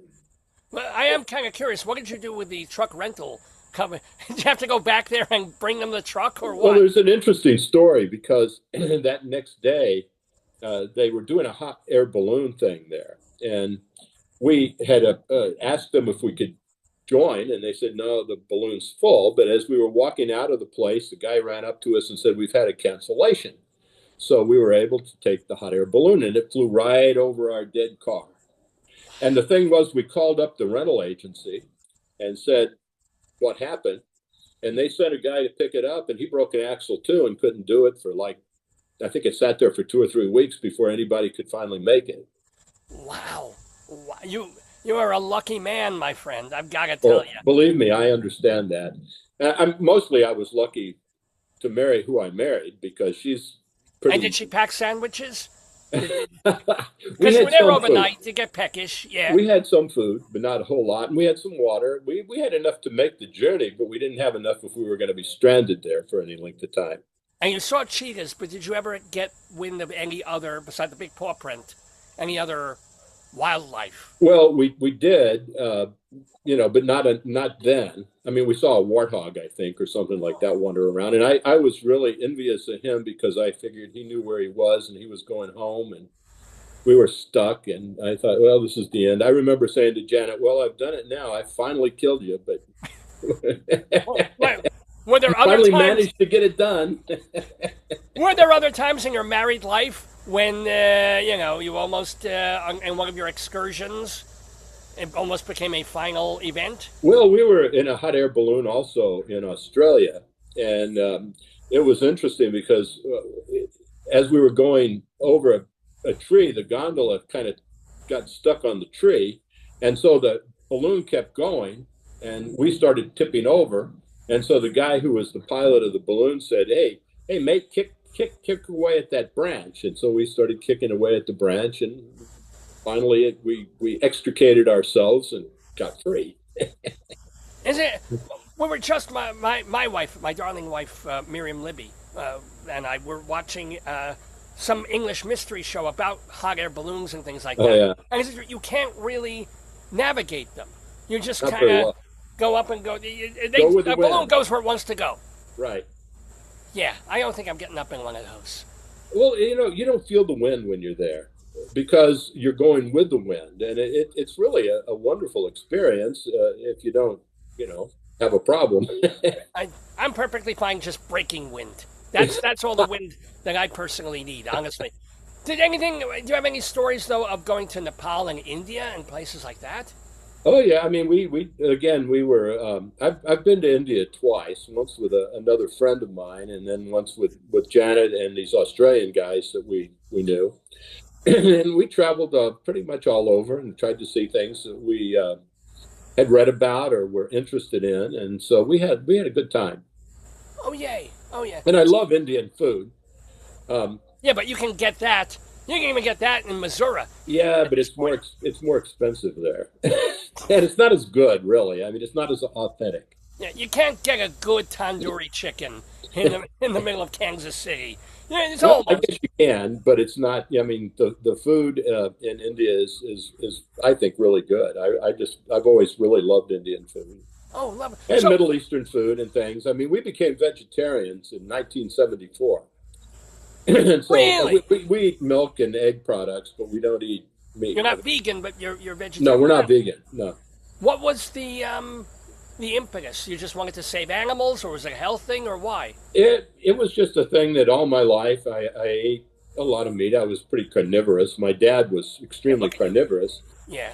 Pardon me. And I'd always have this kind of, I don't know, not indigestion, but just kind of a funny feeling in my stomach. It was nauseous a little bit. And I was reading some books. We were living in San Diego at the time, and I was working at the health spa. And I just decided, well, I think I'll change my diet and see if it helps, and it did. So thankfully, she also agreed. And I think it would be difficult if one person had a different diet than the other. Not gonna go there. Okay. Personal reason, not gonna go. So let me ask you also. Since you mentioned all these places that you've been, I have to ask: have you been to Israel? I haven't. It's a place I've always wanted to go. And Yeah, we were thinking about going there a couple of times, and there's always been something that's intervened. because it's like you've been to the shit stick end of Bhutan, but you haven't been to Israel. What's the I know. matter with you? I know. I have to apologize for that. And one of these days, So I take it you don't have a particularly religious background or upbringing, because a Christian would go to Israel for similar or what are you, if anything? Do you celebrate anything? uh, I'm not particularly religious. No, Were you brought up and then walked away, or you weren't even brought up? no, I was never very religious. Yeah, because you didn't have join a church long enough to be religious. You're moved No, every 2 weeks. no, that's true. So now, speaking of health, I did read also that not that long ago you had a health scare, I fairly did. significant. How you doing? I had large B cell lymphoma. It was a very aggressive case of it. Um, I'd lost like 40 pounds and I was sweating and having fevers. And finally, Janet persuaded me, against my better judgment, like I said, she's my navigator, to go to the doctor. And the doctor said, "You've got to go to the emergency room." They did a CAT scan and they discovered that I had cancer. That's, the doctor just walked in and said, "Hey, you've got cancer." Oh, well, that was a surprise. Yeah. And I started chemotherapy, had 6 sessions of it, and I'm in remission. Last chemotherapy I had was last August, not this August. Oh, so a year ago Last year, already. 24, Yeah. and I still have some. For a long time I had anemia from the chemo, and so I didn't have much energy. I didn't do anything much last year except lay around, and Jenna pushed me around for a while in a wheelchair. But I started working out when I got better, and I'm trying to develop my strength again and get back to where I was. It's a process. Wow. I'm sorry that you've been going through this, but you look amazing. I mean, Well, you thank look like you. a big stock of guy for crying out loud, like a basketball player. So was the end the result ever in doubt? Did the doctor say you're gonna lick this, or it was like 50-50, or Well, when I was first diagnosed and I talked to the doctor, he said I might have maybe 6 weeks to be alive. And I asked him at the time, I said, "Well, is this treatable?" And he said, "Yes." And I said, "Is it curable?" And he said, "Possibly." And they've done so much work on chemotherapy now and all these interventional drugs. Um, and in my own heart, I knew I was going to get better. And I mean, Janet and I, neither one of us ever experienced a real emotional problem. I think she might have broken down the first night I was in the hospital, but then she's really tough and resilient, and it helped get me through it. And I mean, I never really lost faith that I would get better. And was chemo, obviously chemo was horrible, but was it as horrible as you expected, or you were weak and you probably threw up here and there, but how bad? Well, it's interesting because I never had that situation where I was throwing up. What I had was I would keep running high fevers, and because of the chemo, I guess, and the cancer, my immune system was completely compromised. I had no immune system at all. And so after the chemo, I would start running high fevers again, and they would put me back in the hospital, test to see if it was an infection, which would be horrible. Right, of course. And I never had an infection. It was just because my white blood cells and things were so low. And that happened a couple of times where I went back into the hospital, and it was like I said, it was a tough period of time. I wasn't feeling very well. My energy was really at a low ebb. But I kept working and kept having, faith I'd get better. And Janet supported me through the whole thing and stuck around. And it was interesting. I was doing chemo one time, and I was talking to the nurse, and I said, that Janet was my rock. She was really helping me and being steadfast in this. And she said, well, that's good, because a lot of our patients, when they get like this, their spouse leaves them. That doesn't sound good. Wow. That's not what you call an enduring relationship, I think. Well, I mean, after 52 years, Janet, I mean, well, big applause for her. Yeah, I mean, yeah. I mean, just putting up with you in regular life, let alone when you're sick. I mean, just believe me, she puts up with a lot. Well, can I ask you, now that you're kind of retired, you're retired from teaching and stuff like that, do you make time every day to write and edit? Do you do it a couple of times? What is your regimen?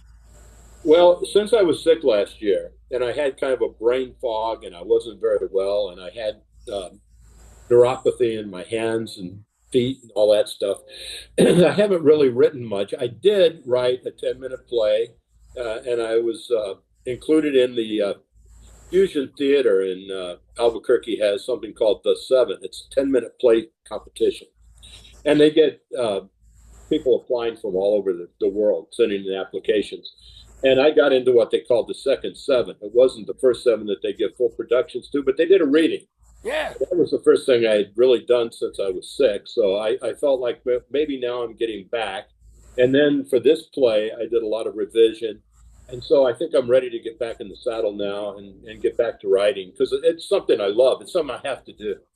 Now, it's not a choice. Most writers don't want to talk about what's germinating, or because you let the genie out of the bottle. Can you talk about it, or you're not even at the point of, I'm going to work on this? Well, I did a radio play that it was commissioned by the Kansas City Actors Theater. During COVID, the theaters were dark, and so they started doing radio shows. And so they asked me to write a play for them, and I did. It was called Irish Joe and the Dutchman, and it's still available, I think, you look it up on the internet. Listen to it. It's a radio play. It's a radio play. It lasts something like 26 minutes or something, and they said they wanted something, as kind of a noirish detective thing, kind of a 40s thing, So I thought, okay, well, I'll do that. So I wrote something and submitted it to them, and some of the best actors in Kansas City were involved in reading it, and it was fun. It was fun. Yay! Yay! So I was thinking maybe I might, take something like that and turn it into maybe a novel or something, but I don't know. I haven't really decided. I have a few things germinating, but none of them have really taken root yet. Oh, thanks for reminding us also that people can purchase your novel that you wrote. And this was before you got sick, which is interesting to me. Right, yeah. It was published in 2023. What is it called again? Mango Black.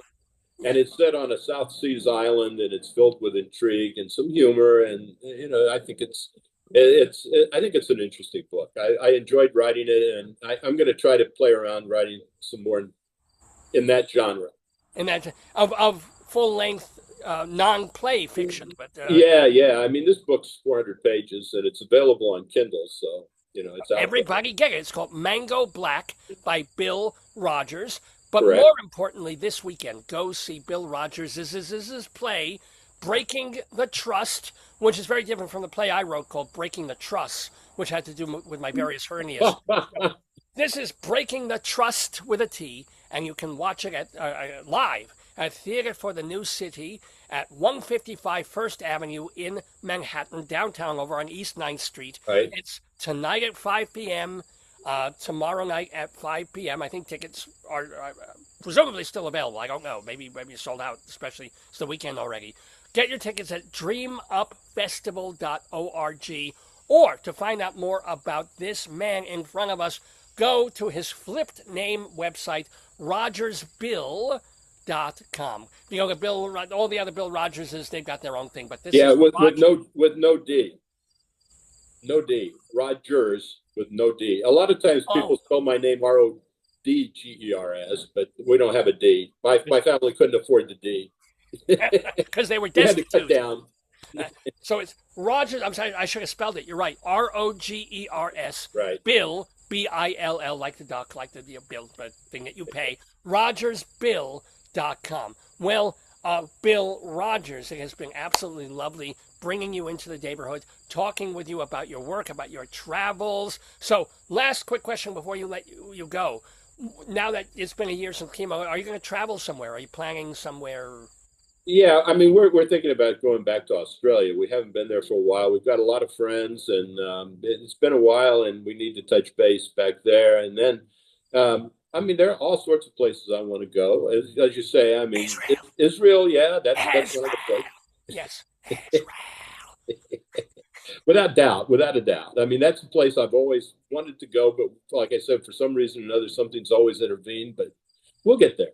You'll get there, and you'll get to Australia, too, and every other place you and the lovely Janet want to go, God willing. I hope you get to see everything you want to see and do everything you want to do, and most importantly, keep writing about all of it or whatever you want to write. That's the real thing. So, I really appreciate that, and I wish the best for you as well. Shalom to you. Thank Shalom. you, Bill Rogers. Thank you. Thanks for having me. You got it. Bye-bye now. Bye. Oh, my friends, Bill Rogers in the Daverhood on this Shabbos morning, September 6, 2025. That is, of course, on the American calendar. Hebrew calendar I need to consult.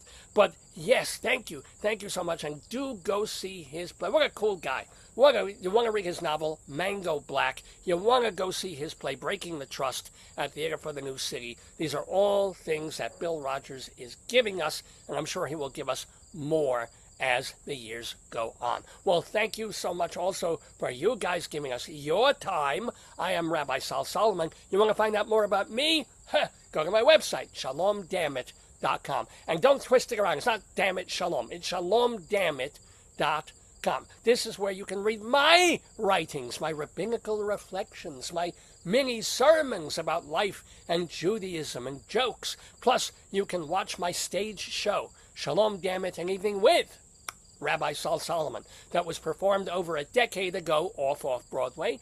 And if any producers are seeing that and say, you know what, it's time we bring that back, give me a call. Plus, you can watch episodes of my television program, Shalom Dammit, Rabbi Sol Solomon's Peace, Love, and Acid Reflux Hour. Those are linked there too. So it's all there at shalomdammit.com. DAMMIT. We don't throw in that N. We don't need the N. That's a no good Nick. That's a nudnik. We don't. No. Shalom, DAMMIT.com. Well, I'm going to wish you a very fine shalom for this early September Saturday. Wishing you a good week. Wishing you all good things. And keep the trust. And I will see you soon. Where's my music, goddammit? There it is.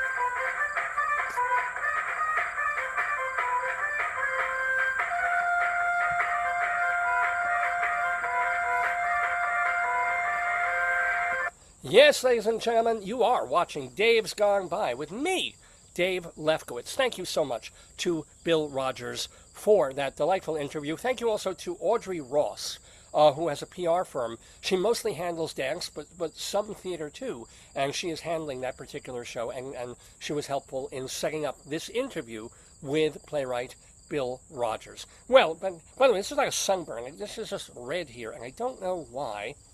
This is why, people on camera use makeup and stuff. I hate makeup. So you're just going to have to deal with this red spot on my head. I wonder if it's a mosquito. I wonder if that mosquito got on my head, took a little bitty bit of blood, and is now leaving me this. Well, that's okay. I've still got the phlegm in my pocket. If you don't know what the hell I'm talking about, remember that you can watch the archives of every show at davesgoneby.com and also at archive.org. So if you missed the first half hour of the program where I shared my phlegm with all of you, and I talked about some other stuff, remember that once we save the episode, we archive it, we upload it, and it's there presumably forever, or as long as I decide to pay for the having websites and hosting and stuff. So yes, this is the 998th episode of the Dave's Gone By show. I'm Dave Lefkowitz. I've hosted it for 23, it's really almost 24 years now. Next month, it will be 24 years. Not only that, by next month, we will have hit our 1,000th episode of the show. And couldn't really do it without, wouldn't do it. Even as one person watching, two people watching, I'm doing it for you. There's a few hundred, maybe 1,000 people actually watching over the course of the week. So I do it for all of you guys too. So thank you. Thank you always for tuning in to the Daverhood. So what do we have left on this program? Some stuff to do. We still have our Greeley Times. Haven't done that yet, plus our Colorado Limerick. Stop it with the papers. Maybe I'll put these over here.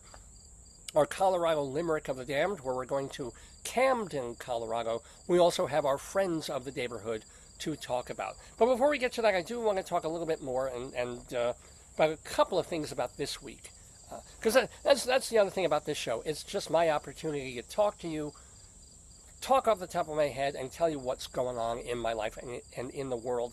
This was definitely a week for customer service. This was a week in which I saw the best and worst, sometimes commingled, of just trying to get help on something that I needed to do. So one of the things that we wanted to do, and this is this continuing, mostly really, really good saga of Ikea, right? So I was telling you 2 or 3 weeks ago that an Ikea outlet opened fairly near where my wife and I live. And it's not even an outlet, it's a drop pickup place. So this is what they do now. They don't need a whole lot of room.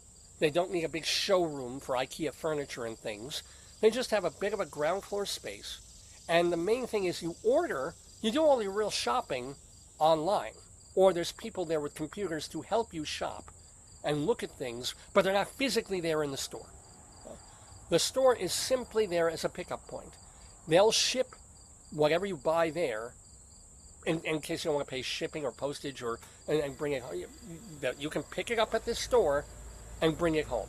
I still don't really understand the impetus, the idea behind all this. If you're buying a table, if you're buying a bedroom set, if you're buying one of those Ikea beds that college kids sleep on, why do you want to have it shipped to a store like maybe 6 miles away from where you live, and then have to put it in your trunk, put it in your truck, get it off your truck, and bring it into your house?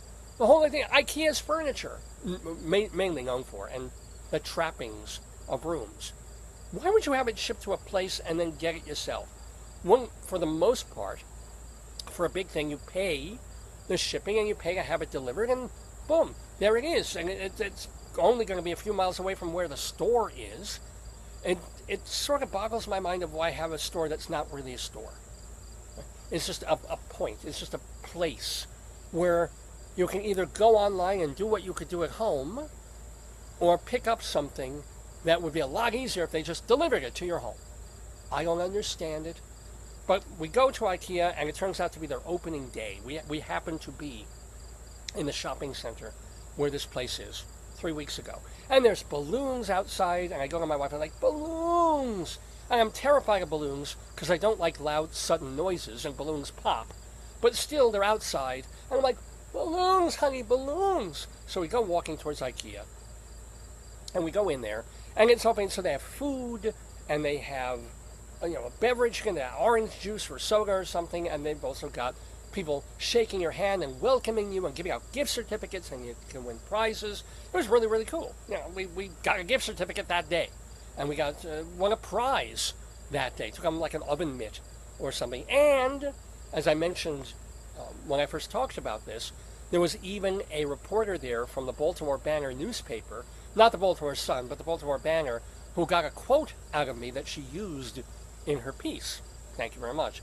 And that was nice too. I said something very nice.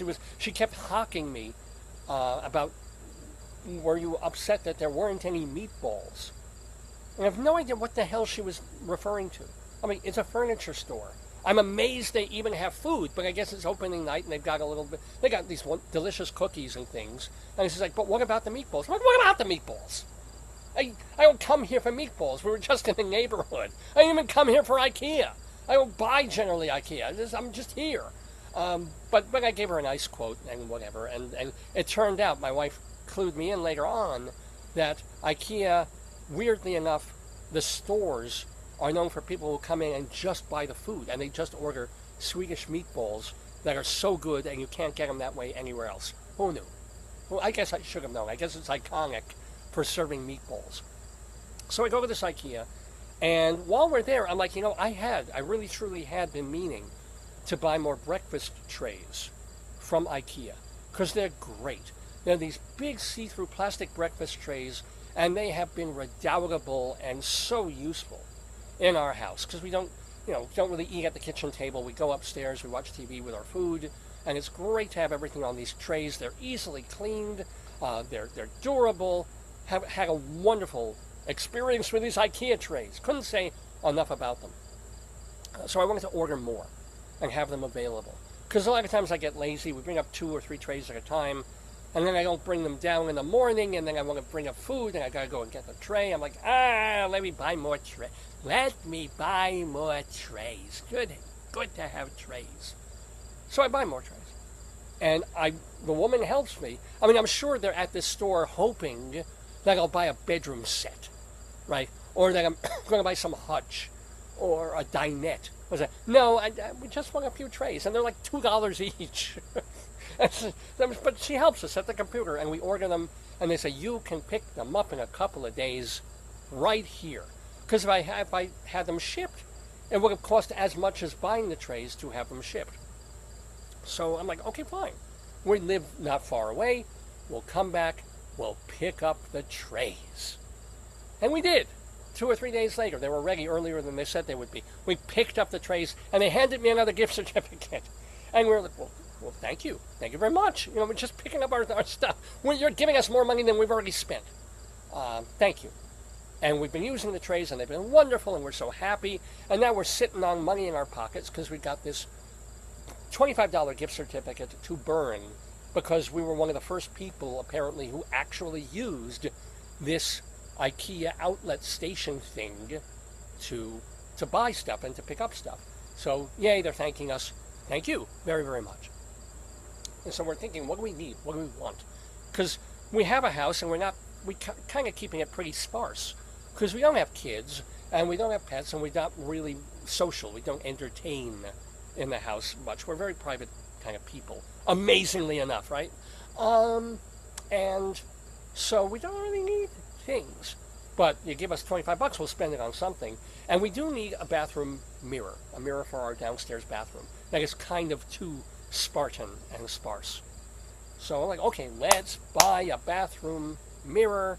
It'll be nice. And she found one that my wife found one with a little glass shelf on the end of it, so you can have the mirror and then put little things that you want on there. They're really handy. I'm like, sure, whatever. We measured, we'll get it online, and then we won't have to pay for shipping. We'll go pick it up at this brand new Ikea outlet. Simple, right? Should take 4 seconds to choose, to click, to put in the credit card information online, and be done with it. So I go, and we pick the mirror, and they go in and try to buy the thing. And suddenly, I'm on the website, and I'm trying to say, please have it. No, we don't want it shipped to the house. And all it pulls down is a store in Baltimore. And I'm like, I don't want to drive to Baltimore. That's 12, 15 miles away. I want it where we are. Well, I want it delivered to the place that is 2 miles by car. I can just come and go, and it's there. Yeah, remember 3 or 4 miles by car, not down into the city. And yet, maybe because the place is so new, it hasn't been added to their list, their roster, and their drop-down menu. So I'm ready. I've got the thing selected, and I keep hitting. It's like, no, I don't want that one. No, I don't want one in Missouri. No, I don't want there's one in Brooklyn. Not in Brooklyn. We just want this mirror here, near us, to pick up. And I can't do it, and I can't do it. And finally, I'm like, okay, I guess I'll call. Oh, there's a bee. Oh, there's a big old bumbly bee. Get away from me. I'm rather bee-phobic here. I'm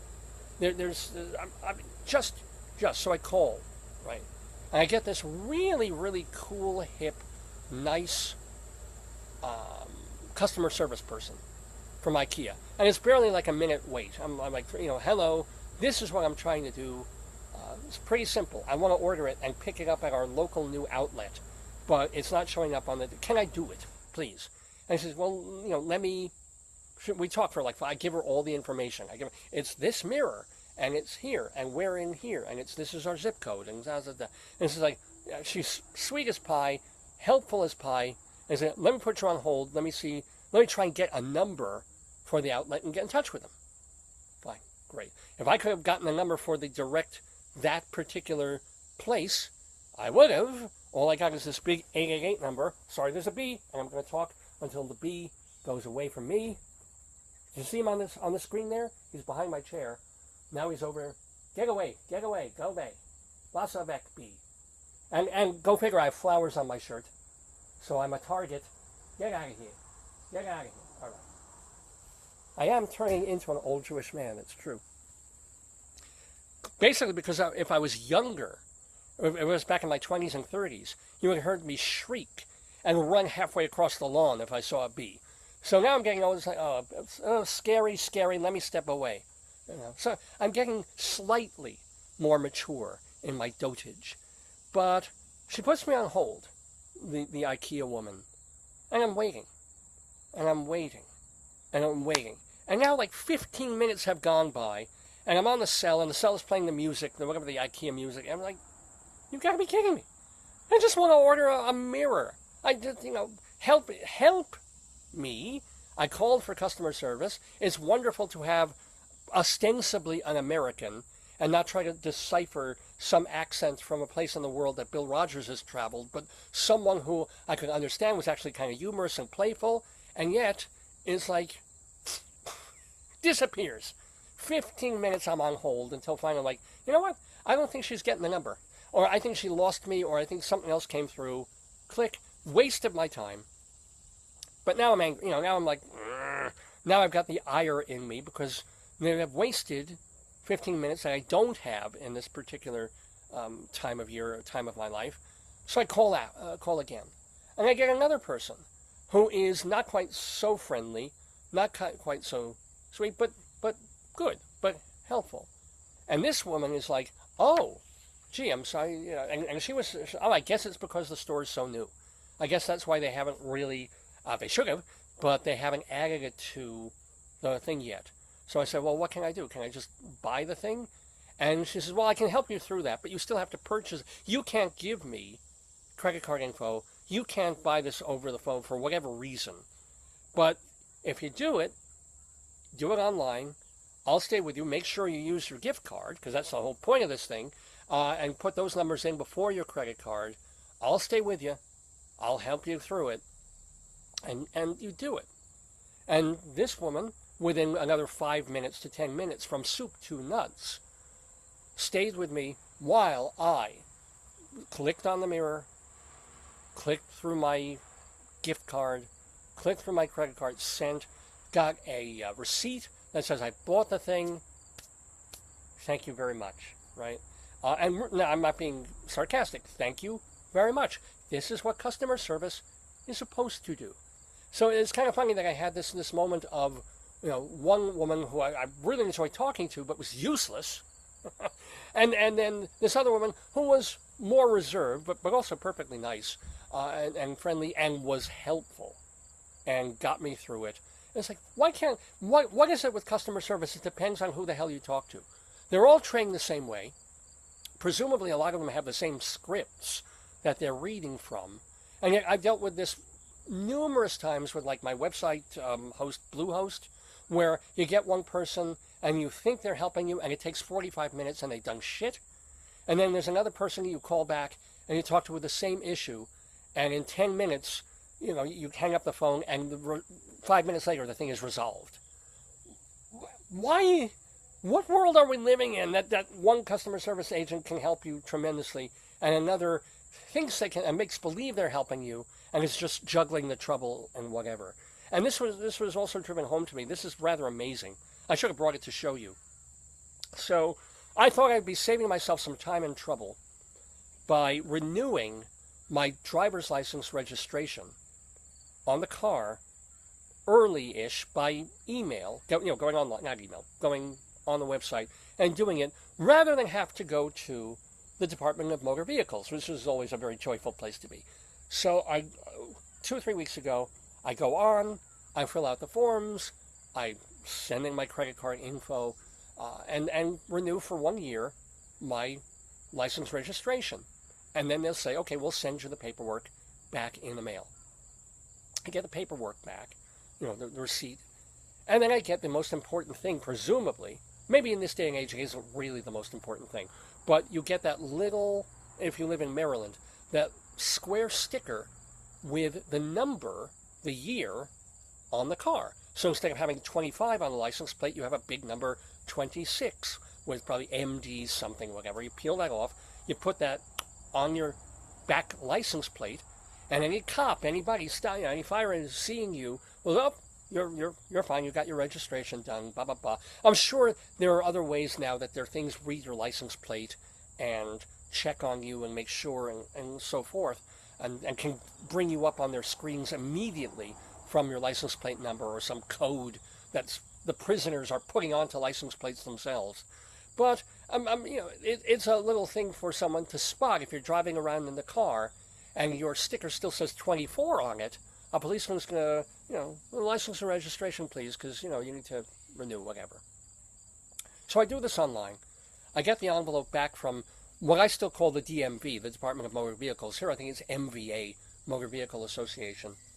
I open it up, and I swear to you, the sticker, they bring you this thing, and the whole thing is, if you've ever heard of offset printing, this printing is offset. The 26 has been printed on the paper, and there's nothing on the actual sticker. If you peel the sticker off, the page is blank.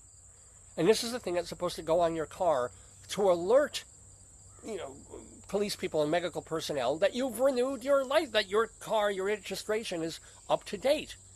So I'm like, oh, for crying out, you've got to be kidding me. And was laughing about it, but then annoyed. I'm like, okay, now let me go back on, let me complain, let me chat with them or do whatever, send them a little email on their system to say, I renewed my registration, I paid for it, you sent me the sticker in the mail, and the sticker was misprinted, there's nothing on it. What do I do?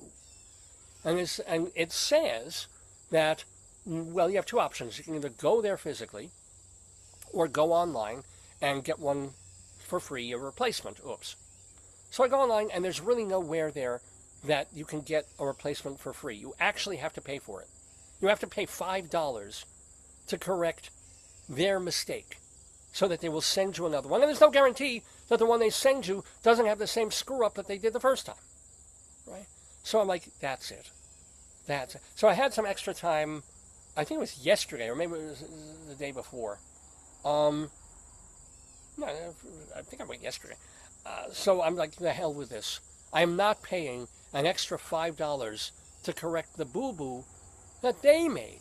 And I was purposely doing this, like my registration wasn't up until October. I wanted to get it taken care of, so I'm not driving with an expired license or anything like that. Let me do this. So I go there, And it is the happiest place on earth. And it is this line of people using kiosks, because most of the things are being done by kiosk. But I get to the front desk, and she says, I show her, and I tell her this is the thing, and she's like, oh yeah, this happens. I'm like, oh good. Because I'm guessing if one of mine was off-print and offset, that means whatever did that entire run, it might have been 100 people, probably got the same problem. And she says, and I said, look, I don't want to pay, I shouldn't pay extra to have a new one. And she's like, no, I'll send it to someone. Take this number, go wait for a second, and someone will help you and talk to you, a human being. So I go and I sit, and honestly, within 30 seconds, this was great. There was a person who was there to help me. And if I tell you, this woman hated everyone. Hated me, but nothing personal. I mean, you could tell that the minute she gets into that place, and the minute she leaves in the evening or late afternoon, she is just like, I am doing this for the paycheck. I'm doing presumably for the benefits. I'm going to get through it. Every person who ever sits behind the wheel of a car is a complete asshole, and I hate you, but I'm going to do my job. And she just had this like not expending mentally, emotionally, one whit more energy than she has to on the particular interaction that she is conducting, right? So I show her, and her eyes roll at the thing. Yeah, this happens.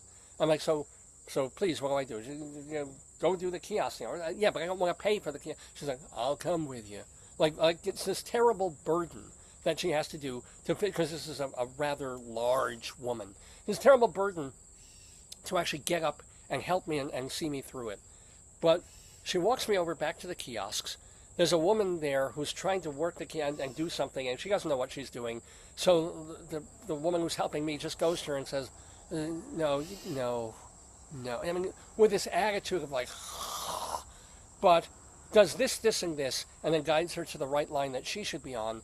She takes my paperwork. She does doop, doop, doop, doop, doop, doop, doop, doop, doop. And within another 30 seconds, the thing spits out a perfect, proper registration sticker. And I was like, you get overly thankful to people who are bitchy about helping you, but they help you. And I was like, well, thank you so much. And goes back across the room to her desk and to her lifelong misery. But me, I'm dancing out the room. I'm like, okay, this didn't take me a half hour. This really took less than 10 minutes. Soup to nuts. A phrase I've been using all day today. I go back to my car in the parking lot, just to be sure. And I take the stick and I go, pook, on my license plate. And it says, once again, and usually I say the opposite of that. I'd rather have someone nice than someone who's really brilliant and wonderful and helpful. But sometimes you want someone competent. You want someone really capable who knows the territory. And if they're not so pleasant, if they're not, hi, good morning, how may I help you? And they're more like, yeah, what is it? But they know exactly what to do. And it's like, sometimes you want them, right? You don't want them at your dinner table, or maybe they have a whole different personality probably when they're at your dinner table. But you want them because they know what the hell they're doing and can actually help you. Now, listen to that bird. There's a bird. I'm staring at this bird. You hear that? If I turn this around, he's in this bush right near me, but there's so many leaves you can't really see him. I just see the leaves moving now. Oh, he's beautiful. No, that's not him. There's another bird right to my left. Let me see if I can spin this to my left so you can see this bird with this big rectangular tail. I don't know. It's probably, he flew away. He flew away. But anyway, you're watching the Dave's Gone By, Facebookio, Podcastio, Programmio of the stream. Conmigo, Dave Lefkowitz, on this Saturday, September 6th, 2025. We're doing our 998th episode, and we're calling it the Bill Rogers Follies, because we've been very, very happy and lucky to have playwright Bill Rogers with us in the Daverhood, talking about his play, which is called Breaking the Trust, and you can see that tonight and tomorrow, 5 o'clock curtain time, at Theater for the New City, off-off-Broadway over on 9th Street. For more information, go to dreamupfestival.org, and of course, check Bill Rogers' website, rogersbill.com. So Rogers is a brand new alumnus, a brand new friend, if you will, of the Daverhood. Let's before we even get to Greeley Times, let's get to the Friends of the Daverhood, and then we have Greeley Times, and we have our Colorado Limerick of the Dam. Now, Friends of the Daverhood are really, technically, I should change the wording, because they're alumni of the Daverhood. I consider anybody who watches the show, who writes to me, who thinks anything about the program positively, as a friend of the Daverhood.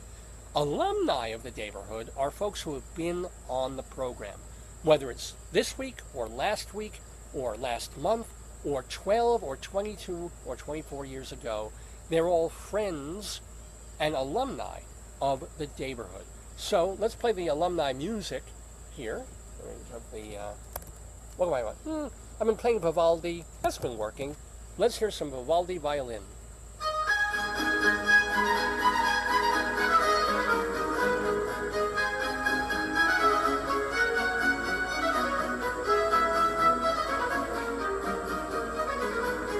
Yeah.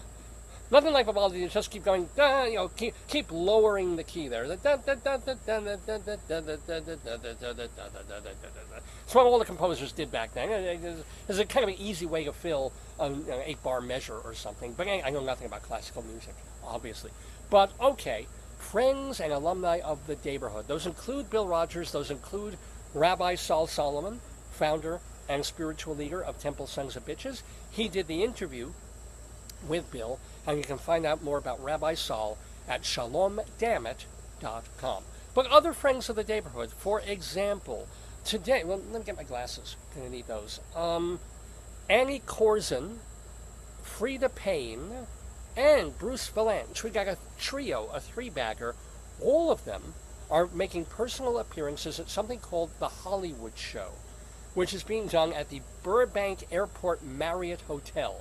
So these are people, Bruce Valanche wrote for all those awards ceremonies, and he was one of the squares on Hollywood Squares. He did a lot of comedy writing for TV in the 70s and 80s, and for TV long after that. So Bruce Valanche, Frida Payne, best known for her song Band of Gold, and then Annie Corzin, who was a recurring character on Seinfeld, and has also gone pretty viral with her TikTok and Instagram videos over the past couple of years. So all of them have been on this program, and you can go see all of them in the flesh, along with a bunch of other people, at this Hollywood show at the Burbank Airport. So you can pay for, and these things get pretty expensive, but you can pay for a signed autograph with them. You can pose with them and take a selfie. You can tell them how great they are, how much you like them. They're getting paid very well to do that, and probably a free hotel night. You're paying to rub shoulders with a part of your nostalgia for someone that you used to see on Seinfeld. As a matter of fact, one of the people that are going to be, and this is not a Seinfeld thing, that are also going to be at this Hollywood show. It's really quite amazing, some of the people that they get. William Daniels, okay, you know him. He was the persnickety, and I love that word, the persnickety head doctor or second head doctor at St. Eligius on St. Elsewhere, right? Great character actor. He was in 1776. I think he won the Tony for it, for playing the persnickety Mr. Adams. And he was, yes, he was the voice of Kit the Car and Knight Rider. But, William, and he was in some of these other shows. You almost felt bad for him, of the kind of character actor that he was and the persona that he put on, that he had to do some of these shitty television things, but I'm sure he made a fantastic Hollywood living. Well, here he is. He's 98 years old. 98 years old. So every time you see a news story about him, every time he pops up on a feed, you figure, oh, William Daniels. And then, no, they're just getting a quote from him. He's fine. He's old. He's probably seated, but they're bringing him to the Hollywood Burbank. And you can get your signed, autographed, whatever, from the Knight Rider guy, from the St. Elsewhere guy, William Daniels. And then there's a bunch of other people that you're like, oh my God. Not just that they're still alive, but wow, they're doing this. This is kind of cool. I can go say, you know what, I'm gonna do this because it's just so kind of cool. And Hollywood, what is it called? The Hollywood. Sorry about the jumpy computer on this. The Hollywood Show Burbank, 2025. I mean, you can look this up also, but here we go. Click here for Los Angeles. That's the one happening this weekend, 2500 North Hollywood Way in Burbank, California. 100 celebrities plus. And those include, I see a picture of Barbara Eden. Barbara Eden, she is no spring chicken either.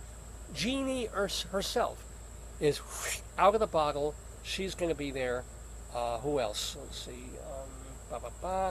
Betsy Russell, you remember her from those kind of B movies in the 1980s. Who else? I wish this would go a little bit faster. There's our Bruce Valanche, our friend of the Daverhood, alumnus of the Daverhood. Catherine Mary Stewart, Kathy Moriarty, the woman from Scorsese's Raging Bull. Also, in a film I showed my film class the last couple of times, But I'm a Cheerleader. She's in that too. So Kathy Moriarty appearing for the first time at this Hollywood autograph and meet and greet signing kind of thing. Dennis Christopher, the actor from Breaking Away and Fade to Black, he's going to be there. Faster. Donna Pescow, Donovan Leitch, Donovan's kid. No, Donovan is still alive, the folk singer, but his kid was kind of rising young actor in the 80s and 90s, and also a singer-songwriter. Well, he's there. Okay. Ed, speaking of St. Elsewhere, Ed Begley Jr. and Eric Langoville. So I guess they're having like a St. Elsewhere reunion kind of thing, because that's way cool that they're all going to be there. Frida Payne, of course, Band of Gold from her 1970 hit single. Where else? Who else? Greg Evigan. Speaking of, was he? Oh, he was in Jesus Christ Superstar. BJ and the Bear. Of course he was in BJ and the Bear. Jim J. Bullock. Speaking of Hollywood Squares. Kato Kalin. Kato Kalin is going to be at this Hollywood show. Like the guy who was or maybe wasn't around, he was a witness at the O.J. Simpson murder trial. He will be signing autographs at the Hollywood show, as will Kent McCord from Adam 12. Oh my goodness. I want to go! Kevin Dillon, the actor. Lainey Kazan. Today only. Lainey Kazan. Lance Guest. These aren't even, they're in order of first name, which is kind of weird. Let's see, who else? Leslie and Elizabeth Shatner. Not William Shatner, but his kids, presumably, or maybe his grandkids. You got, Mary Badham. Mary Badham is going to be there today and tomorrow. Who is Mary Badham? If she only did one thing, she was Scout, of course, in the film of To Kill a Mockingbird. One of the most iconic. I mean, I've got goosebumps just talking about it. Mary Badham, a few years ago, she would show up for the screenings of To Kill a Mockingbird, and now you can get her autograph and actually meet her and ask her about, Gregory Peck, and ask her about young Robert Duvall, and doing, there's another Shatner. They've got a lot of Shatners. Melanie Chartoff, if you remember, she was that cutie from the show Fridays. Mira Sorvino is there. It's like this weird concatenation of A-list, B-list, D-list. Let's see, who else?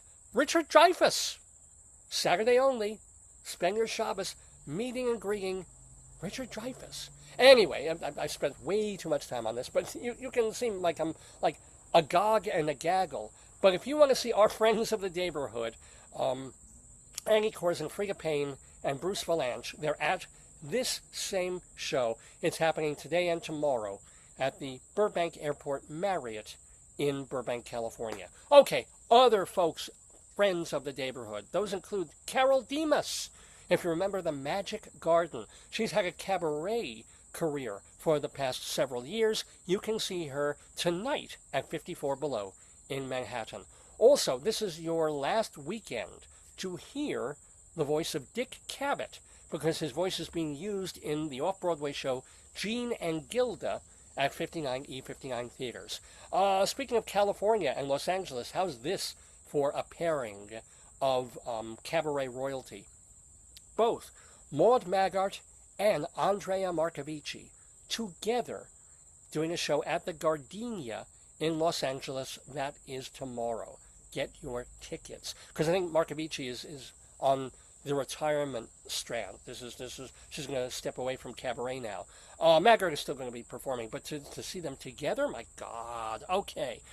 Seth Beeson Hirsch, to celebrate having passed something like 900 of his own cabaret emceeing at Don't Tell Mama. He will be there on Tuesday, this Tuesday the 9th, with a lot of performers performing his own original songs, and this is at Don't Tell Mama over on West 46th, I believe, in New York City.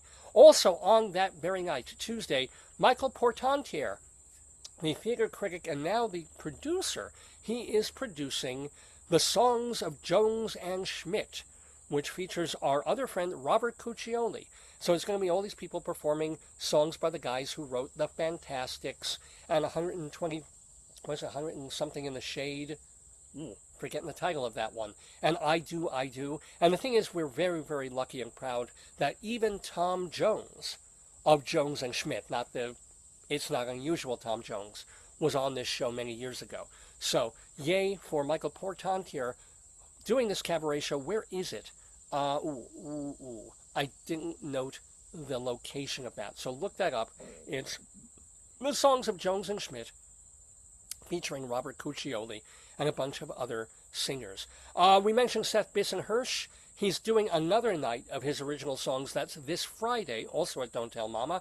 And then reminding you that Daphne Rubin Vega is off-Broadway in 12th night at Shakespeare in the Park, legendary Central Park, for free, but try and get a ticket. Shakespeare in the Park, Daphne Rubin Vega, now through the middle of September. Same thing with Randy Packer directing Fiddler on the Roof.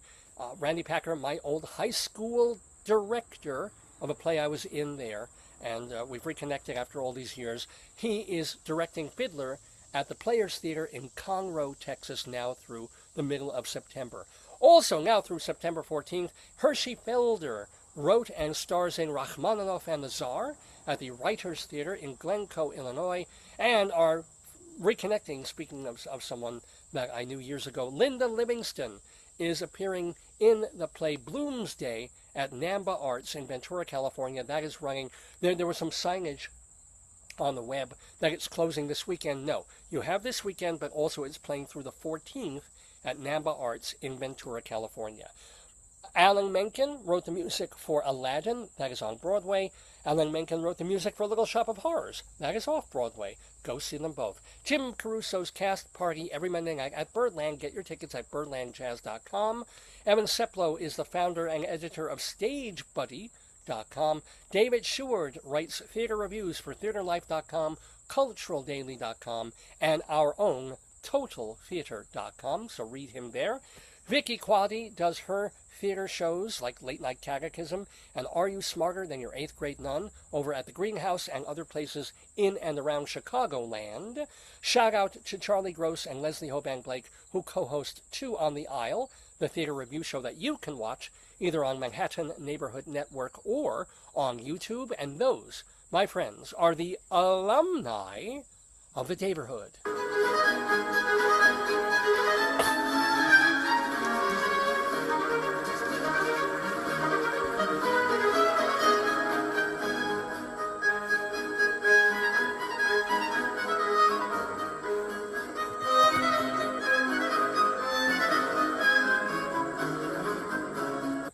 All right, ladies and gentlemen, it is not quite 11:30 in the morning Eastern Time here on this Saturday, September 6, 2025.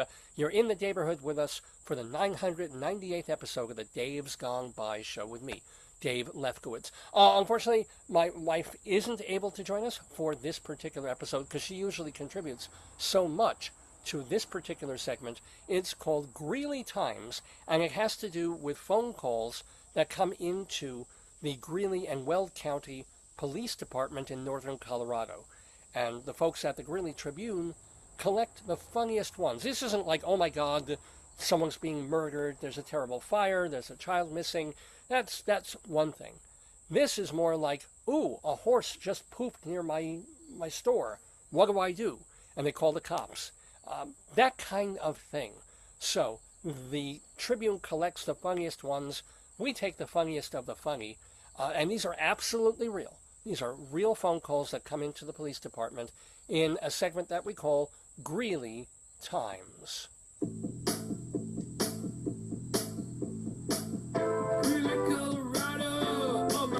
I'm going to stop it there because I've already gotten copyright warnings about playing this song by the guy who writes songs about cities and towns.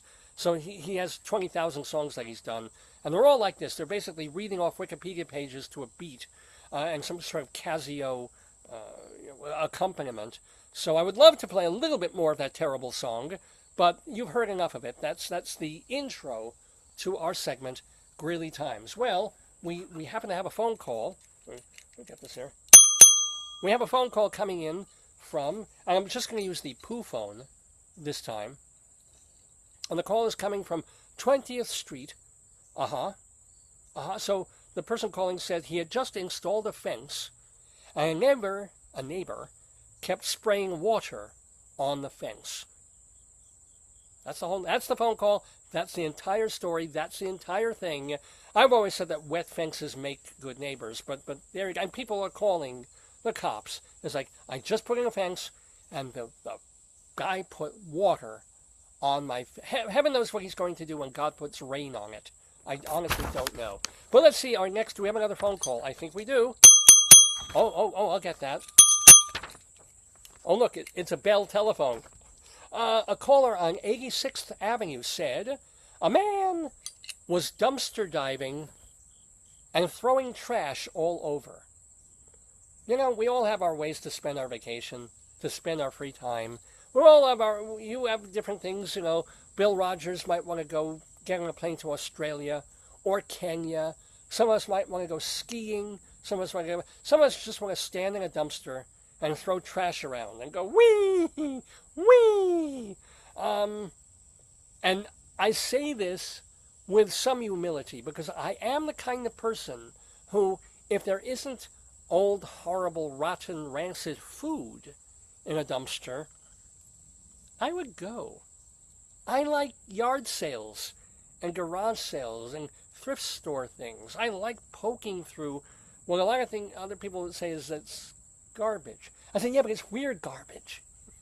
I need this.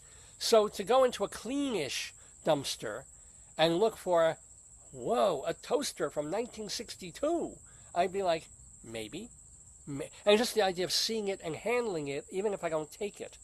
My wife would not let me do. I don't think anybody I know, including my parents or any relative, would sanction that kind of behavior.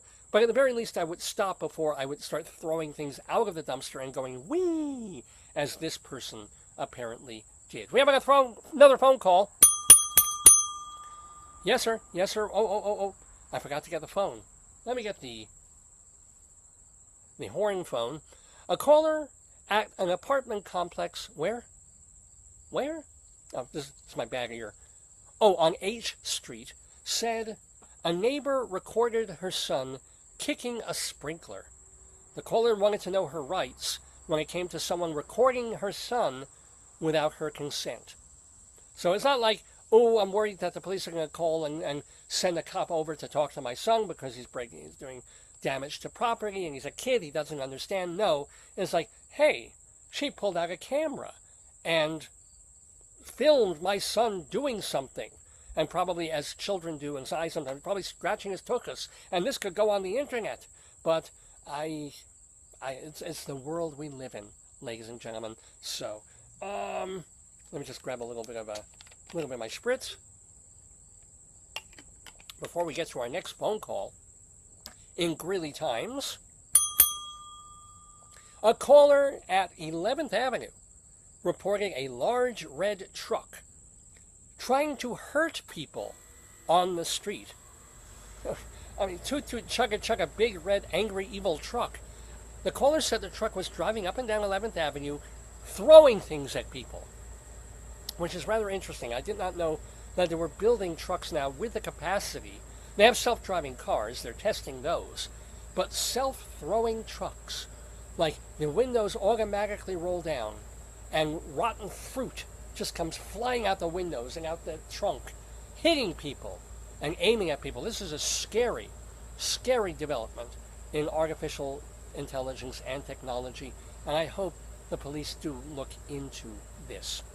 Do we have another call? We do! Where's this? A caller on 31st Avenue said a tenant had rented count them three, RV parking spaces and was using them to take apart bicycles. The caller was afraid that the tenants were on drugs. To defend himself, I suppose that the guy had to hire himself a spokesperson, because he's taking apart bicycle, a spokesperson. Yeah, I don't know. I thought that was a schwinger. Okay, I'll continue. I know you don't want me to, but I will continue with more Greeley Times, ladies and gentlemen, on this Saturday, September 6th. And by the way, these are pretty recent. These are calls that would have come in within the past month to the Northern Colorado Police. A woman at the Greeley Police Department said a bat flew in the crate with her dog. Now, the caller had trapped the bat, but wanted to get her dog to the bag as soon as possible. She wanted to know when animal control could come pick up the bat. So, now granted, if a bat came into the crate where my dog was, I would be like, well, especially when we used to have two dogs, we used to have dachshunds, I would freak. I would be like, bat, get a glove, something, you know, even though I probably won't bite you. I mean, it's their only defense. They probably might try. But, yeah, I'd be worried for the dog. I wouldn't really be worried for the bat. If you could flush it down the toilet, I probably would. But she's got it. It's trapped. Can't she just go somewhere and, like, point, run away, right? Not sure why, she needs to call the police about this. And well, probably animal control would charge her $500 to take the bat out of the cage and bring it somewhere. But anyway, I do admit that if I had to reach into a kennel or a crate with a dog, any dog in it, but certainly my dog in it, and a live bat that flew into it, I would go batshit crazy. Yes, ladies and gentlemen, it's Greeley Times, only on Dave's Gone By. A caller! We have a caller. Let me get the poo phone. Sorry, here it is. Where are you? Oh, 8th and 9th. A caller at 8th and 9th saw 8th Street and 9th Avenue in Greeley, Colorado. A caller reported a group of people smoking meth. He gave one of them his Nintendo Switch after they asked, and he wanted it back. He added that one of them was carrying a miter saw. Let's unpack this, shall we? So, this caller, who has nothing to do with these people, just happens to observe them as he or she is sauntering by, and these people, they're not just smoking cigarettes or vaping, they're smoking meth. And he doesn't avoid them, and he doesn't go somewhere around the block. He goes to them, and I guess they notice that he is carrying a Nintendo Switch. Isn't that something that you would sit down in front of your computer or TV to use? Isn't it something that you're walking around with in your hand on your phone while you're trying to cross the... What is it? I honestly don't know. I'm going to look up what the hell is a Nintendo Switch. Nintendo Switch. What is it? You designed to fit your life. OLED model, I don't know. Just tell me what the hell it is. A video game console. It's a oh, I guess you can carry it. Okay, so I guess it's a tablet, or it can be used portably. Now it's making at least a little more sense. You can carry it around like a phone, like so. So I guess this guy was walking around with his Nintendo Switch. Oh, some people on meth. They want to talk to me. Why don't I go over and say hi? Because, meth addicts do make some of the very best conversationalists. And so I'll do that. And he goes, and go figure. They see that he's got this expensive gaming device that he's carrying around with him. And they say, hey, can we, see and try your Nintendo thing? And he, of course, says, sure. What about you? You seem like nice, decent people who wouldn't steal from me. You seem like you just want to look at it and maybe order one for yourselves with all that money lying around that you're not spending on drugs. Here, have. And now this person is not getting his Switch back. And he added, and this is the other part of it, he added that one reason he probably wasn't so adamant about getting his Nintendo back is that they were carrying a miter saw. A miter saw, this is what I thought it was. It's one of those things like when they tied Pauline to the railroad tracks. And, well, no, that's not, no, it's different. It's when they had the old, Penelope, probably Purebright, or whatever the hell her name was, in trouble. And, the bad guy has tied her to the table with ropes. And the ropes are slowly approaching the saw, right? And it's this spinny wheel kind of a saw that's gonna just, slice her completely in half down the middle, right? I mean, God started the job on women, but the miter saw just goes all the way the rest of the way. And so someone of these meth addicts happens to have with him a miter saw. Whether it's plugged in, whether you need to cut drugs. I don't know if meth is particularly brittle and you have to slice it up. I don't know. Not sure I want to know. And I guess this person who called up the Greeley police got a little too close and found out. But anywho, that's an all-time classic right there. The meth people took my Nintendo and they were carrying a miter saw on Greeley Times. Let's get to one elsewhere. So one of the things that we do like to do on Greeley Times is find a story that has nothing to do with Greeley or northern Colorado. It can be from anywhere else on the planet, in the universe, just strange, odd, fun news.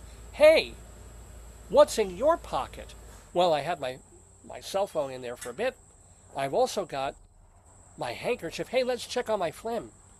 I showed you my old phlegm early on. Was this it? Oh, it dried up, didn't it? If that's the one, or if that's another one. Here it is. Oh no, it got all geklucked. Now it looks like a stork. Remember before it kind of looked like a rabbit running away? Now you can't really see. It's hard to, really sort of hard to make it. But it's got one long leg coming down. Yeah, no, the lighting is not gonna make it. Let's look like that. No. Anyway, that's what I have in my pocket. Also have the house keys. What do you have in your pocket? Well, food. That is, if you're Pat Murphy, manager of the Milwaukee Brewers baseball team. Murphy went viral in early August in an interview that he was doing because while he was being interviewed, he pulled a pancake out of his uniform pocket and took a bite. Not a sucking candy, not a candy bar, not a chaw or a stick of gum, but a pancake. He even shared the flapjack with the reporter and told the news guy the different ways that he stores pocket food to snack on in the dugout. Murphy's kind of a big guy, this head of the Brewers. Since that viral interview, the Brewers have announced that, swear to God, Murph's pocket pancakes are being sold at American Family Field during Sunday games for the rest of the season. So, this idea that boom, boom. Now you can literally, I'm sure it comes in a little packet or something, you can keep a pancake in your pocket just like the manager does. By the way, the Brewers have the best record in baseball, or at least they've had it for a while, and they should lock up their division in a week or two. So if you have an eccentric manager who wants to eat a pancake out of his pocket, fine by the team, fine by the Brewer fans. And as for his idea, now becoming a ballpark snack, Murphy later said, quote, "It's a little late. I've been doing this since 2017. On day games, the day gets away from you, and you need a little something. It used to be mostly bagels, but also a waffle, a pancake rolled up, pizza.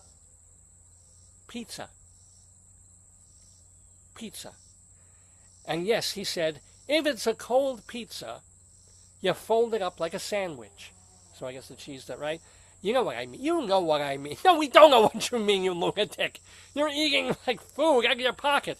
When I wear a hoodie, says Pat Murphy, I have the pocket right here, and it's full of crumbs. And I admit, I have, I'm making fun.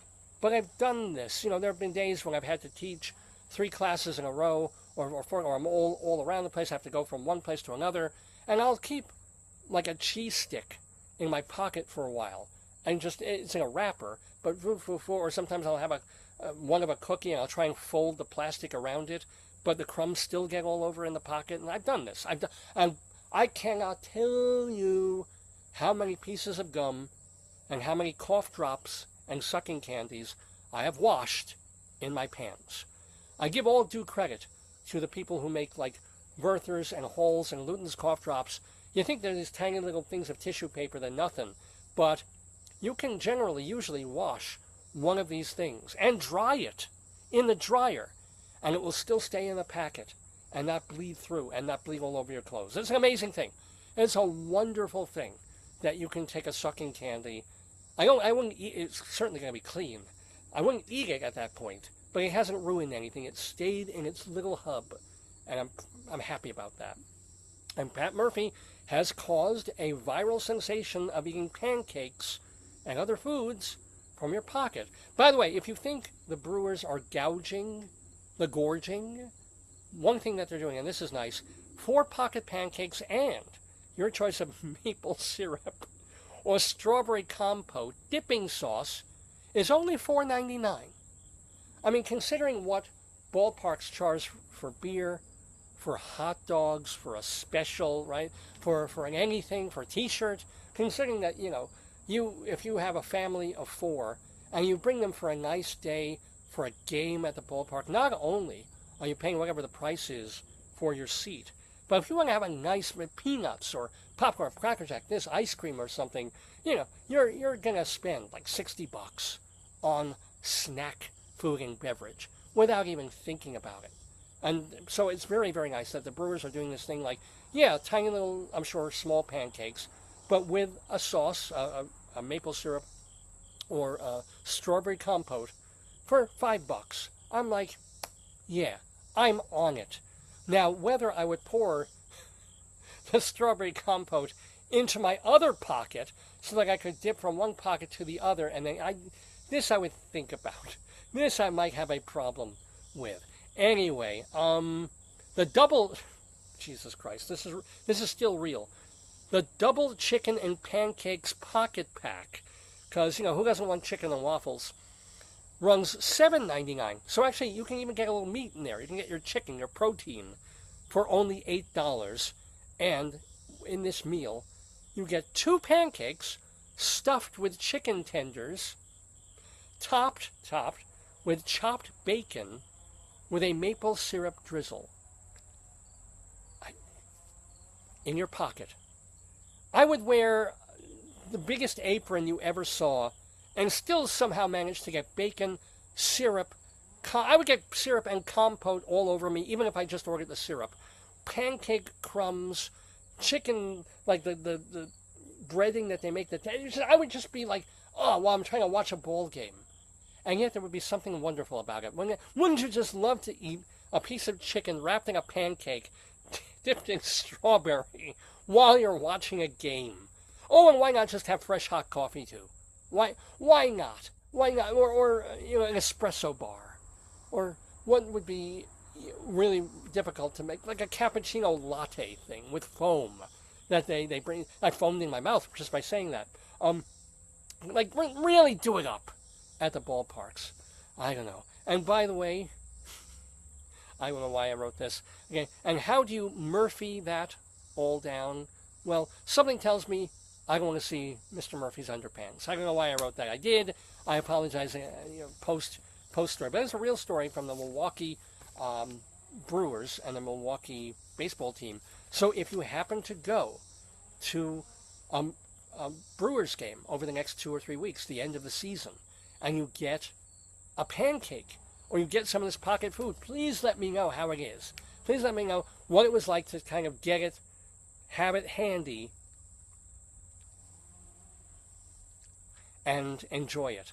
Because I love the idea. I mean, I thought the greatest thing I ever saw was when ballparks started launching hot dogs into the crowd.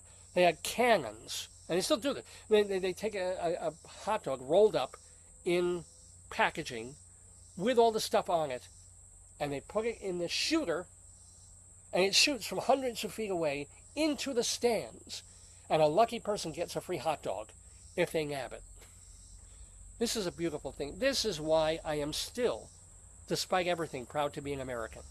Because you can go to a game and have the opportunity to catch a free Frankfurter flying through the air into your lap, ladies and gentlemen.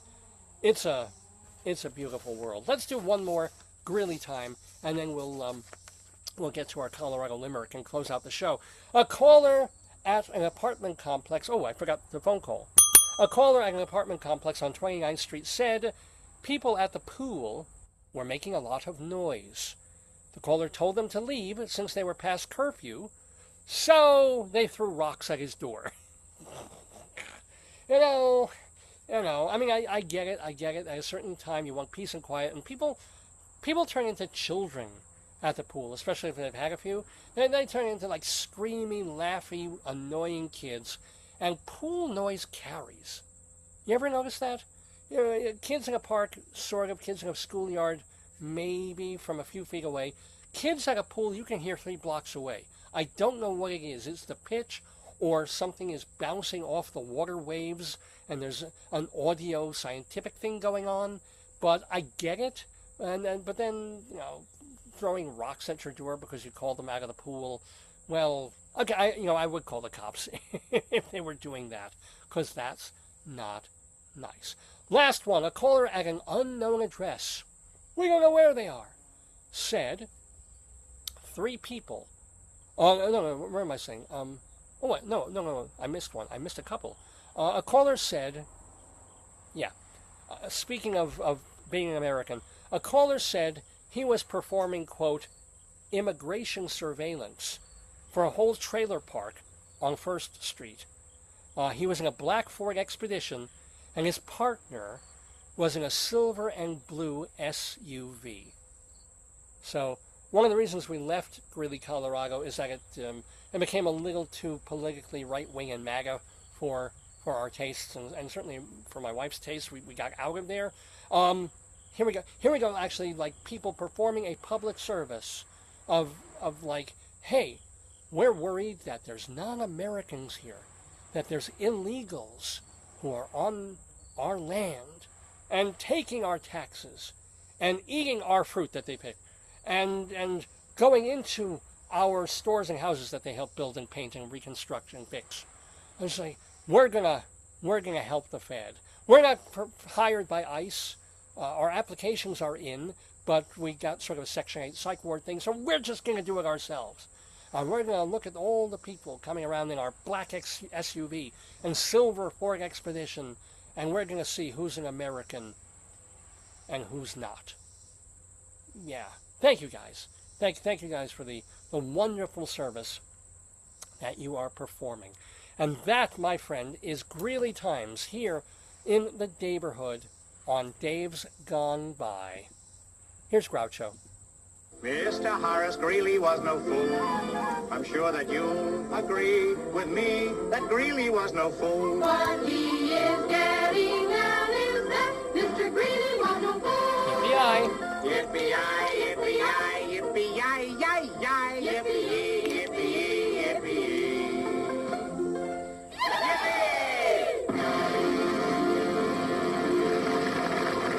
It's about 10 to noon Eastern Time here on Dave's Gone By, our 998th episode. We've done a lot of fun things, even though I've missed having the missus here on this particular episode.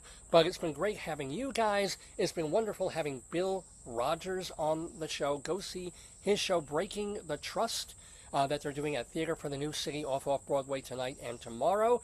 Find out more about Bill at rogersbill.com. Also, thank you to Rabbi Sol Solomon for conducting the interview and for being Rabbi Sol. Go to his website, shalomdammit.com. Well, we've done that. We've had that interview. We've done Greeley Times, where we've gone through these ridiculous calls that come into the police station. We have had Dave's Big Dick, Shineri, where I talked about the word mollify. And so I hope if you had a rough, difficult, awful week, I have mollified you a bit by the humor and the pleasant atmosphere of this program, right? So we've done that, talked about a few different things, just, in terms of customer service and Ikea and the Department of Motor Vehicles here. And what else? Did we do anything else? Oh, I showed you my phlegm. Twice I showed you my newly born phlegm, and then my phlegm as it became an old phlegmy man. So that came too. So we did all these things. And by the way, Phlegmy Man is one of my favorite singer-songwriters. But we haven't done our limerick. We haven't gone back to Colorado, found a place, and figured out 3 end rhymes using the name of the place this week. I've got hundreds of these, literally. I keep trying to come up with a new one every week. This week, we go to Camden, Colorado. I'll tell you a little bit about it, and we'll hear our limerick of the damned. Uh-oh. That didn't work the way it was supposed to. Hello?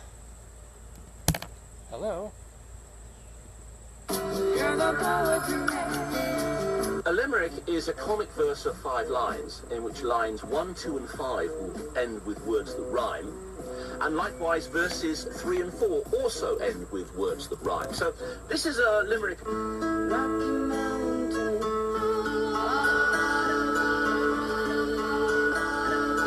So yes, indeed, we go to Colorado, where my wife and I lived for more than a decade, and I've been coming up with poems about all these different places. So this particular week we go to Camden, Colorado, like Camden Yards in Boston, but this is Colorado. And there's really almost nothing, no information, nothing to say about the place. It's a neighborhood in Morgan County, which is in east central Colorado. And it's the name of a ranch-style housing development. There are Camden Flats and Camden Apartments. So it technically qualifies as a place. Wiki lists it as a populated place in Colorado, but they don't have any other information about it. This is all I could find elsewhere. Camden, but now I'm going to put it on the map. I, single-handedly, with my literary art and wit, am going to show the beauty, the wonder of Camden, Colorado. Ahem. Take the kids out of the room, please. My noisy ex-neighbor from Camden sure knew how to make a goddamn din. At least twice a week, she'd cry and she'd shriek when her boyfriend's penis was rammed in.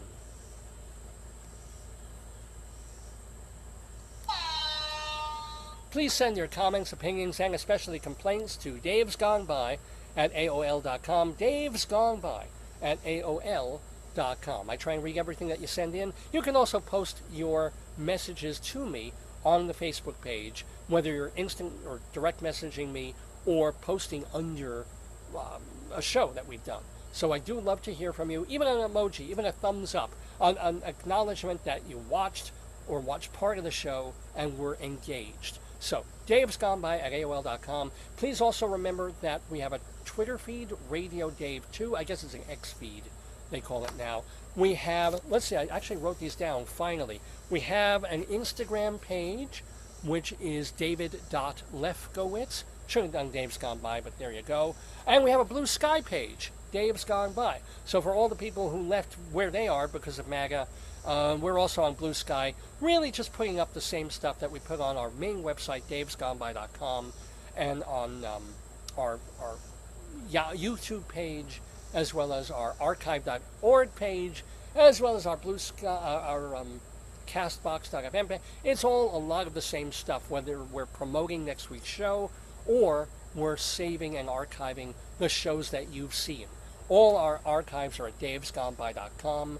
And please also remember that there's another entirely different website, davelefkowitz.org. Like my name, davelefkowitz.org. And this is where you can read my work. There's nothing to do with the radio show, but the sketches, if they're written out, those are there. Plus, the interviews that I've conducted for things like Long Island Woman and Long Island Pulse magazines and for Playbill magazine, plus my song lyrics, my one-act plays, my full-length plays, all this writing, hundreds of pieces of writing that I keep trying to add to, because it saves me from having to write new stuff and do the actual brain work. But check it out, davelefkowitz.org. Would love for you guys to read what I've got up there. Just having my play Blind Date up there. Ended up getting it a production in Chennai, India a few years ago. So, boy, that was one of the thrills of my lifetime. I didn't get to, they sent me the video of it. It was wonderful. Didn't fly me out to Chennai, but if I could have been there, I would have been there. So, hey, if you're looking for a play to produce, or you're looking to read my stuff to see what goes on in this brain when it is filtered, when it's not just coming from here to here with nothing, nothing like a sieve between, davelefkowitz.org. Well, before we take off completely for the week and end our 998th episode of the program, we do have to say a farewell of someone that I wanted to get on the show, but I guess I waited too long, or it didn't really happen. But a day or two ago, we lost Mark Volman, the singer, musician, who passed on September 5th, just yesterday, after a brief illness. Mark Volman, you may not know the name, but you know him physically. You'd know that voice, because Volman was part of Flo and Eddie. He was Flo, the fluorescent leech, if you will. And so if you love the Turtles, which was a very underrated band, if you think the Turtles were just one-hit wonder, Happy Together, followed by two-hit wonder, Eleanor, you're missing out on a lot. Rhino put together many years ago a 2-disc Best of Turtles set of about 40 of their songs, and one after another. Some of them written by the band, others written by like Ray Davis of the Kinks, and they did a lot of really good cover versions. They were an exceptionally listenable and good band, up there on the level of the Monkees. I know people make fun of the Monkees or whatever, but there's about a dozen or 2 dozen Monkey songs that you would not mind hearing right now. Same with the Turtles. They made really good, fun, listenable records. Sometimes they push the envelope more than you think a band like that would, since they're kind of trying to be nice, lovable quartet post-Beatles people.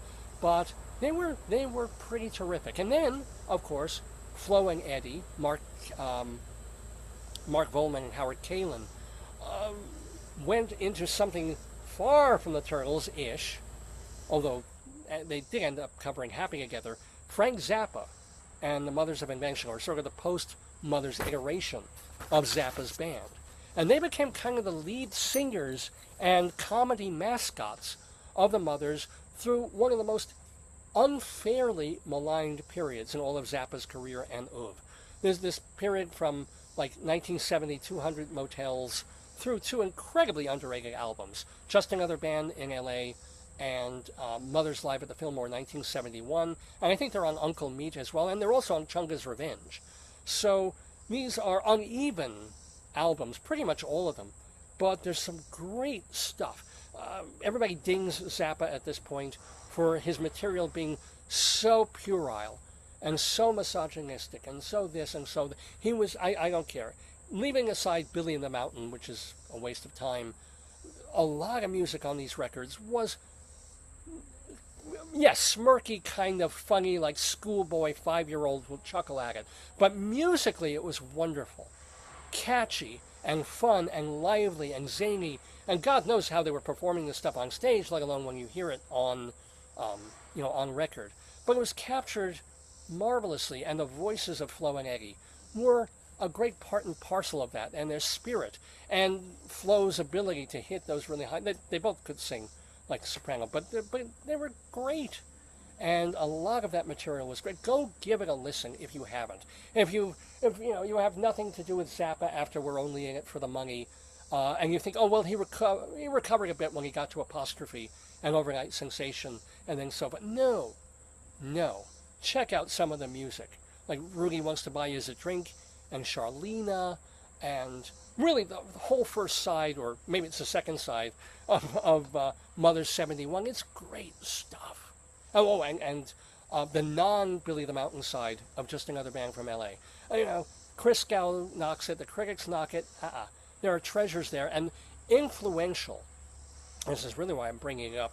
Influential on my life, because the band that I was in post-high school and into college, the Moist Sheep, where I was the keyboardist of sorts, singer of sorts, songwriter, co-songwriter, with all these friends of mine from high school.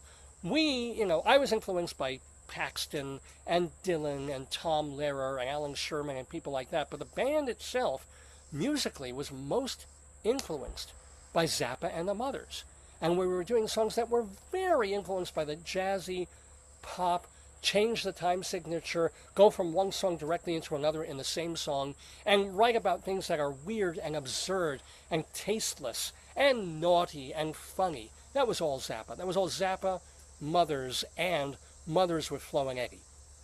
So Flo and Eddie left and went on and had their own, because Zappa, at one concert, somebody dinged him with something, he fell off the stage and broke a bunch of things, so he was homebound and studio bound for a few years and changed directions. But Flo and Eddie went on to their own musical careers, and they've got some uneven albums with some really good stuff on them. And they became radio DJs. Remember that? They were in New York, probably in the 80s, probably on K-Rock, when it was the era when everybody was pivoting to Howard Stern and saying, we need talk radio, not music anymore. And let's get funny guys being funny in morning zoos. So I have to admit, and I just did not listen to Flo and Eddie on the radio, didn't have a big listenership or anything like that, but they were on for, I think, a couple of years, and probably had a good time doing New York radio. Or maybe it was even radio that was coming out of New York and played everywhere. And that was really the last most people heard from Flo and Eddie and the Turtles, except the Turtles would get back together for oldies shows and cruise things for many, many years. And the most recent news about Flo was that he, I think he had, was it Louis Body? Let me check. I don't want to get this wrong. Let me check about Mark Volman. Because even with some of the things that he'd been suffering, I think it was Louis Body dementia, for the past couple of years, he'd still be singing and showing up for these Turtles reunions, which is kind of wonderful. And the very fact that he could still do that with everything else that was going on, or maybe it's this thing that happens to do with, there are things musically that you can still do when the rest of your brain, the other side of your brain, can't do some others or can't remember some other things. Kalen retired back in 2018. I think he's still around. Back in 2023, he had Lewy body dementia. And he lived for 2 more years after that.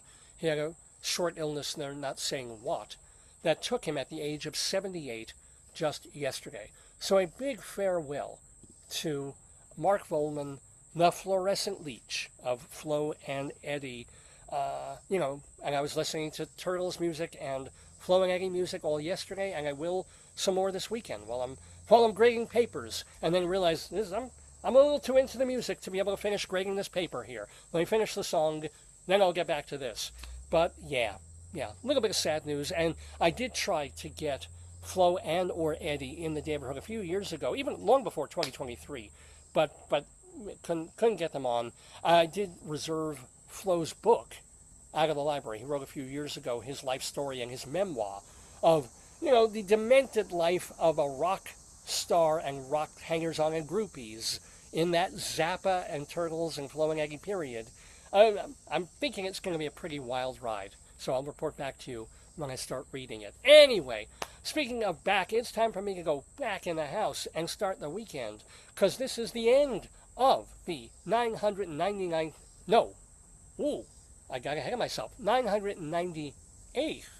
episode of the Dave's Gone By Facebookio, Podcastio, Programmio of the Stream with me, Dave Lefkowitz. All of you watching, thanks once again to Bill Rogers. Thank you to publicist Audrey Ross for helping set that interview up. Thank you to Rabbi Sol Solomon. And Dave's Gone By at AOL.com, the way to get in touch with me. Dave'sGoneBy.com for all the archives, and DaveLefkowitz.org for all my writings. It just remains for me to say, and well, I'm assuming I'm here, so I assume your weather is the same wherever you are. Of course it's not. But do try and enjoy this late summer weather. Enjoy the very beginnings of September as we move towards the Jewish holidays and everything else, as we move towards our 1000th episode of this program. Have a great one, and I will try to mollify you next week as well. Days gone by, they're gone by. Days gone by, they're gone by. Days gone by, they're gone by.